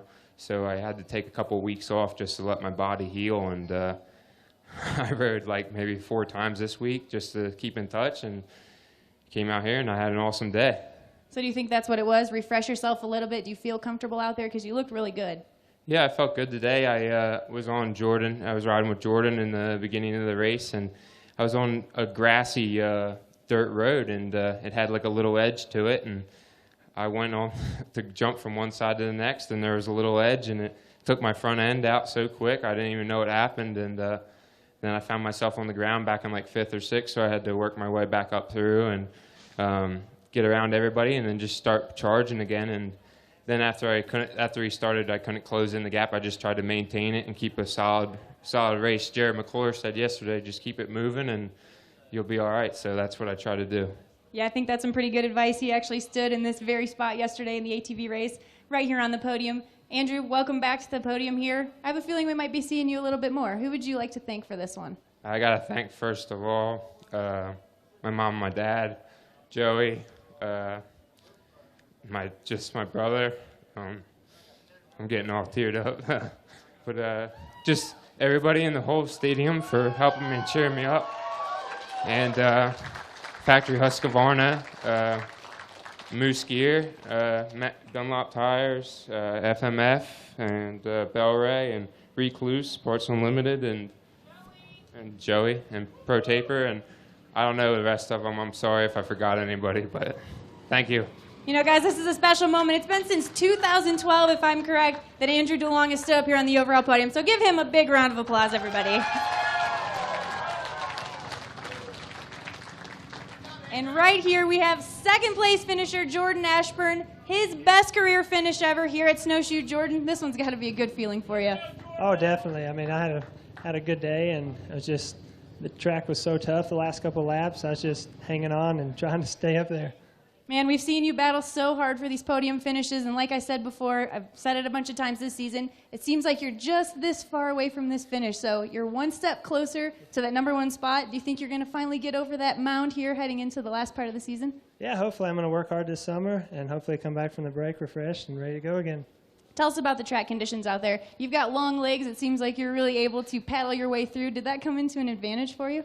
I guess it did. I mean, I've done a lot of paddling today. My feet were constantly off the pegs. I know I just the ruts got so deep and so slick, and tires just got so clogged up in mud. It's a pretty tough day.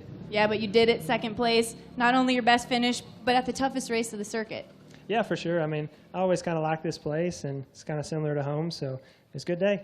All right, well, who would you like to thank for getting you up here, Jordan? First, I'd like to thank the Lord for keeping me safe out here today. The whole Ampro Yamaha team, my mom and dad, Randy Hawkins, Corey McDonald, my mechanic, MSR, FMF, Infab, just everybody, just City Boots, Factory Connection, the Recluse Clutch.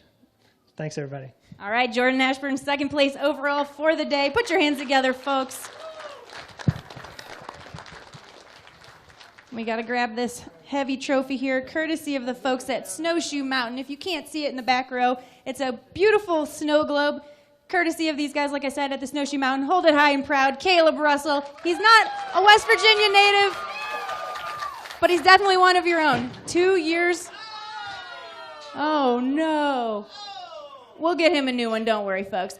Jordan Ashburn had a little mishap with the trophy here, but we're all good. All right, guys, Caleb Russell, second consecutive win here at Snowshoe. Caleb, not a lot of people can say that right now. You and David Knight are the only two multi-time winners here at Snowshoe. How's that feel? No, that's a stat I wasn't aware of, but it's pretty good. And, you know, I feel like I was robbed. I feel like this should be 3. So, it was a fun day. I got off to a, well, I mean, everybody got off to a good start. We started in rows of 5, but I mean, I got out there and Jordan or Baylor, one of them kicked up a rock and it knocked my canister off my goggles, and I was like, oh man, it's not going to be good. And I pinned it real quick and got in the lead, and I went as hard as I could to kind of gap him a little bit because I knew I was going to have to stop and get goggles. And but the first lap, I walked most of that one side, and I was pretty confident and comfortable going fast. So, you know, I went pretty good and was able to open up a little gap. And you know, I liked the track. It was fun. There's parts that I didn't really favor me, and parts that I had a lot of fun with. But you know, it's a give and take situation, especially in off road. But you know, it was a great day. You know, heading into this race last year, it seemed like you weren't always the favorite in these types of conditions, the rocky, technical, really rough stuff. You came out here last year, you got the win, and it seems like since then you've been unstoppable. Do you think that last year's race here was a pivotal point, and that this is something that you feel like you can show up here and be like, I'm going to win? Not necessarily last year, but I think the year before when I battled Rory, he jumped out to a big lead on me, and I was able to reel him in. And after that point, I knew I was going to be able to do it, and pretty much any circumstance. So, and last year was the same thing. Charlie had a big lead, and I ran him down, and I ended up winning. But yeah, I've just been having a lot of fun riding these conditions, and my bike skills have come a long way. So, you know, I'm pretty pumped to make it 2 in a row here and 3 in a row in the series this year. Now, really quick, talk about the battles that you had with Charlie. It seems like in the beginning of the season, he was the only guy that could, you know, you guys pushed each other. If one of you was out front, the other one was right there. And it seems like since he's been gone right now, there's nobody that's necessarily been able to touch you. Does that change anything when you're out there riding? Do you like having that person pushing you, or do you just keep your head focused straight? I just try to focus and do my own thing. But, you know, when these guys come around and get some confidence, I mean, there's no reason they can't run with me. I mean, they're great riders, and once they figure it out, they'll be right there. But, you know, Charlie, it's a bummer. But, you know, I can't really say that I don't mind not having the pressure from him, but I'm kind of glad it's not always constant. But you know, it's a good break from it. But you know, he's a great rider, and he would have done awesome today as well. So, but I just got to give it up for my team: Factory FMF KTM, my mechanic Tanner, CD Boots, Scott Goggles, FMF, WP, Factory Services, Dunlop, Motorsport.com, my wife, and all the fans. Thank you. All right, Caleb Russell, today's overall champion here at the AMSOIL Snowshoe GNCC. One more award we actually have to give to our champion, Caleb Russell, the KR4 Performance fastest lap on lap 3. That was you, Caleb, so put that thing up, an extra $150 for you here today.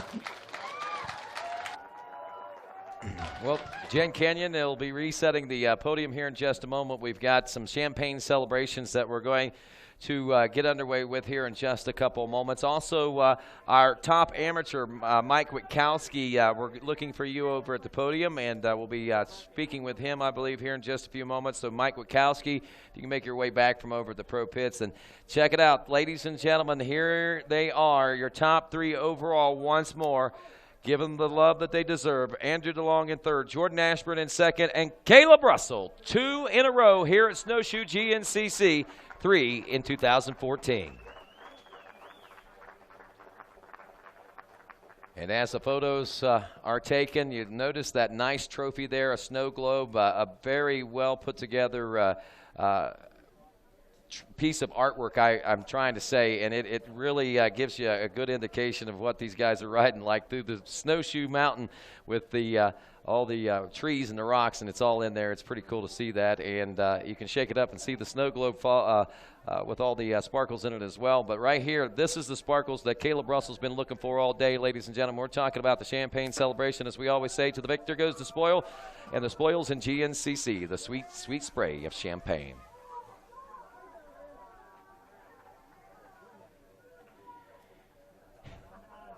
Jordan Ashburn having a great day here today, and Andrew DeLong, just a phenomenal day. His first ever XC1 Pro Class podium, and you can tell that this particular event took a lot and took a toll on a lot of different people out there. As Andrew DeLong said, it was tough, and you could tell by the way he was talking, he was tired, and that's not very often that you get to see Andrew DeLong in that state of mind. And speaking of tough, remember how tough a time that poor George was having back there from the 250B class. We just got reports that the 710 George Shell has made it up the 5-mile marker hill. So good job for him, and hopefully we'll be able to get a word in with him eventually as well. But here comes the swag from Caleb Russell, as he's got some water bottles he's tossing out, and he's got some other great stuff. And something to point out about Caleb, if you want to really get to know Caleb and what he's like on and off the racetrack, or more so off the racetrack, and what life is like outside of the racing atmosphere, what you want to do is you want to tune into YouTube. His sponsor, motorsport.com, has put together, well, last season, an entire season of episodes, and the second season of episodes have already gotten underway. I think we're like 5 or 6 or maybe even more than that into Driven to Win with Caleb Russell as your star. And you can see why he is such a star. The fans love him here, not only at Snowshoe GNCC, but everywhere that Caleb Russell travels across the country and all across these eastern United States, especially in GNCC racing. He is an icon in the sport. He is a rider that folks look up to, and he is certainly a star by all rights there, riding that to FMF Factory KTM. Right now we are resetting the podium, and that was pretty cool. Caleb actually handing his champagne off to the bottle anyway to a couple of race fans as we bring him up onto the podium here in that, well, the XC2 Pro Lights class. In the number 2 spot there is Trevor Bollinger, making his way now to the center of the box. Ladies and gentlemen, put your hands together for the Grant Baylor, the number 1, and your XC2 Pro Lights not only winner today, but defending champion and points leader with that white background. And as we look to the 3rd place position, how about it for Nick Davis, ladies and gentlemen, the 222 KTM ride out of Mashopin, Pennsylvania, seeing some great success over the last couple of rounds here in the GNCCs. And we head down to the podium where one Jen Kenyon is standing by, I'm sure, to talk to a pretty satisfied, pretty excited, and pretty happy Nick Davis. If I'm not mistaken, 2 weeks in a row we've seen this guy on the podium. Jen? That's right, Rodney. Nick Davis, 2nd consecutive finish here on the podium. Nick, how good does this feel? Man, it feels awesome. You know, the first one, I worked really hard after that big crash, and then today I actually worked really hard. I ran them guys down, and in adjusted time I was actually leading and felt really good, and then all of a sudden my bike just didn't want to run. It just kept quitting on me, and struggled with that a little bit. And Fred's like, just put the hammer down, man, and catch back up. So the last 2 laps I put in, you know, gave it all I had and figured out how to keep my bike running, and went from, I think, like 6th back to 3rd, so I'll take it. Yeah, you really did put a charge on there at the end. Do you know what was wrong with your bike? I'm not really sure, you know. I think maybe just the altitude, like coming down the hills, it seemed like it would load up a little bit and it would just stall. So I just come down the hills, pin, pull the clutch in, and hope for the best. So it ended up working out, so I'm super happy. It's always good to talk to you on the podium. You always have a big smile on your face, that's for sure. Now, you know, we talked about last week, you had a rocky start to the season, 2 consecutive podium finishes. Can we expect to see Nick Davis in the last 4 up here? Yeah, I really hope so. I'm giving it everything I got, and I'm on a really good team now. I mean, everybody's supporting me so much, and everybody's happy. So when, you know, everybody's happy, you do good racing. You know, when I'm happy, they're happy, everybody's happy, and it just works out. So Unadilla's pretty much my home track, so I'd really like to, you know, get up there and battle with Grant and Trevor and see what we could do. So I'm going to work hard over summer break. We're looking forward to that. Who would you like to thank, Nick? I'd like to thank KR4, Keegan Wireless, Maxis, Fly, Stickman Graphics, Pro Circuit, FAR, Silkaline, Sunstar, Neuroengineering, DP, EKS Goggles, Mica Metals, DT1 Filters, Motoil, and just, you know, the Andrews family, my little brother out there cheering me on. That was awesome. Keegan's, you know, without them guys, I couldn't do that. You know, the whole KR4 deal is really awesome, and it's working out for me. All the fans, you know, everybody that supports me, you know, I can't thank everybody enough. All right, well, congratulations again. Nick Davis, 3rd place in the XC2 Pro Lights class. And we welcome back this guy right here, Trevor Bollinger. Welcome back to the XC2 overall podium. Man, you and Grant had some intense battles. You were flying out there. Thanks. Yeah, it was probably the funnest race I ever had. Me and Grant would just wait on each other at the hills and fist pump, and that's pretty much what racing's about, and that's the most fun I've had on the racetrack in a while. Yeah, you could definitely tell that, and it's pretty cool that you and Grant are pretty good friends. So it's like it was a friendship, but you guys were also battling for that win. Yeah, it was good. I've been staying down there with Stu and Grant, and you know, training, and you know, we all three did good today. So it's glad that it all paid off, and the hard work's paid off that we've done, because I know we put it in. So you can tell all those folks, we were down at the Baylor compound, and we were actually riding. Yes, that's all we do. All right, so tell us about the end of that race. You had the advantage on Grant there. Obviously, you started in rows behind him. So how did that work out, and what happened at the end that caused you to drop back? Yeah, I caught up middle of the race to Grant, and we just put on a good pace and walked away from everybody. And I think we were the 3rd and 4th overall, and you know, I felt good on that side, the worst side, and we just went over there, and you know, Grant's the champion for a reason, so he just walked away. There's nothing I could do about it. You know, they say that was the easier side. I'm not sure exactly which way I'm pointing, though. But when we looked on our RacerTV cameras, there was some gnarly stuff on the easy side. Oh, that's harder than the normal GNCC, but it's the easier side. Snowshoe's just everything's just a little bit harder than normal. Trevor, who would you like to thank? Great ride out there. Yeah, I can't thank my dad and all the fans enough. I definitely couldn't be up there without them. I want to thank the Baylor family for letting me stay down there, you know, and put me in this position to be up here. And I want to thank Maxis Tires. They were awesome today. Fly Gear, FMF, Seat Time, X-Brand Goggles, HPD Graphics, ODI Grips, Mark Motivations. My suspension was killer. Anybody else I forgot? I'm sorry. All right, well, congratulations again. Trevor Bollinger, 2nd place here in the XC2 Pro Lights class. Let's back up a little bit. All right, and here we are. We call him the baby Baylor, but today there was no baby about you. You went out there. You started on the front row, talking with you just on the starting line. You weren't worried about it, but it was a little bit different for you. Yeah, I was definitely a little nervous. Couldn't even hold my throttle straight on the starting line. I was sitting over there, I couldn't even hold it straight or still. And but I went around the first corner second, and then about in the 3rd corner I passed. I guess it would have been Ashburn, and then about overshot the next corner. He got me back, and then Caleb passed me, and just tried to keep up with those guys. But you know, my bike wouldn't run anywhere where they were on that side, because I mean there was a lot of ski slopes over there, and you could just go as fast as you wanted to, and couldn't quite keep up with them. They pulled away from me a little bit. And then Ricky came by me and tagged along with him, and then me and him went back and forth a few times for the first 2 or 3 laps. And then Trevor caught up to us, and I just got back by Ricky. Trevor passed me, and me and Trevor just put a good pace on and pulled away from Ricky, and we're going really good.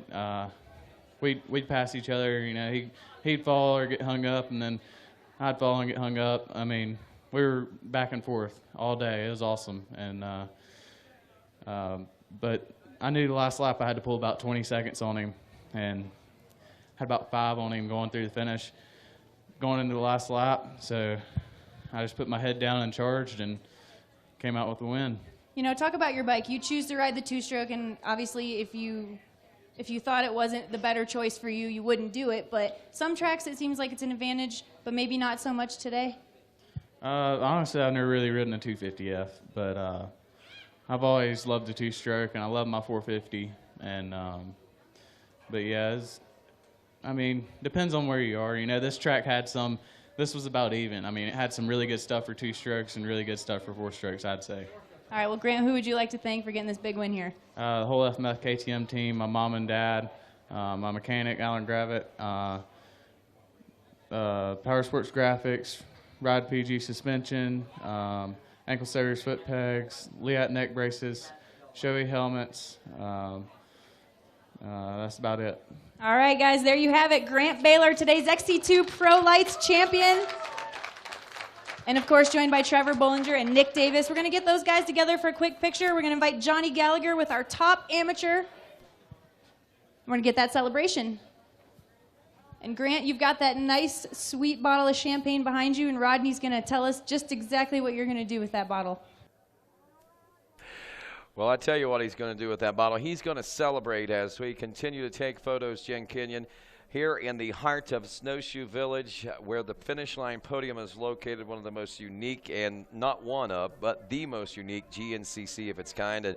And each and every one that you go and battle out on, it always seems to be great to be in this position. As we say, to the victor goes the spoils, and the spoils in GNCC, the sweet, sweet spray of champagne, as Grant Baylor makes that spray of champagne. And now, of course, we've got a top amateur they're going to be awarding here in just a few moments. But, wow, what a great day and a great weekend of racing as we celebrate our 8th running of the Snowshoe GNCC. Next year when we come back, it's going to be even more special, as we'll be celebrating and paying tribute not only to the Blackwater, but to the fact that it'll be the 40th anniversary of the Blackwater. We've got some big things going on, and got big things going on right now down on the podium as Johnny Gallagher stands by with our top amateur. Yeah, thanks, Rodney. We're here with Mike Witkowski, today's top all amateur and 258 class winner. This is 2 in a row for you, Mike. You had some struggles early in the season dealing with some health issues and came back strong the last 2 races here. Why don't you tell us a little bit about that treacherous race course today? I was talking to you off camera, and you said it was one of the toughest courses you've ever ridden, huh? Oh, yeah, it was definitely really tough. I definitely struggled a lot the first 2 laps. But, yeah, I mean, last couple laps I tried to get a good flow going, and that happened. And so, yeah, I tried to keep turning and keep spinning good laps, and I did that, and I'm really happy to get this win in top amateur. I really didn't know I got it until a little bit earlier, but yeah, I'm pretty happy. Now tell us a little bit about that quick. You know, today's a little bit different with the time correction.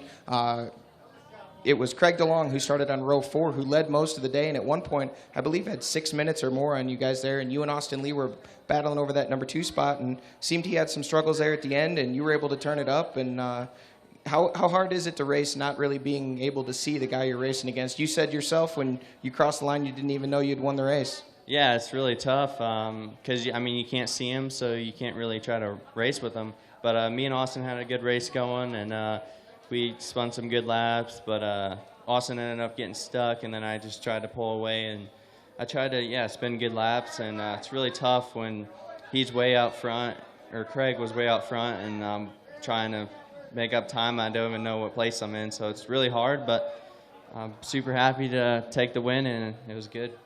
It worked out for you. I'm sure you got some people you want to thank, and 2 in a row, this starts a little trend going into the break. You're going to come back and maybe chase that 258 championship after the break? Oh, yeah, I'm definitely going for it. Good to have this momentum going into the break, and definitely be good motivation. Who do you want to thank today, Mike?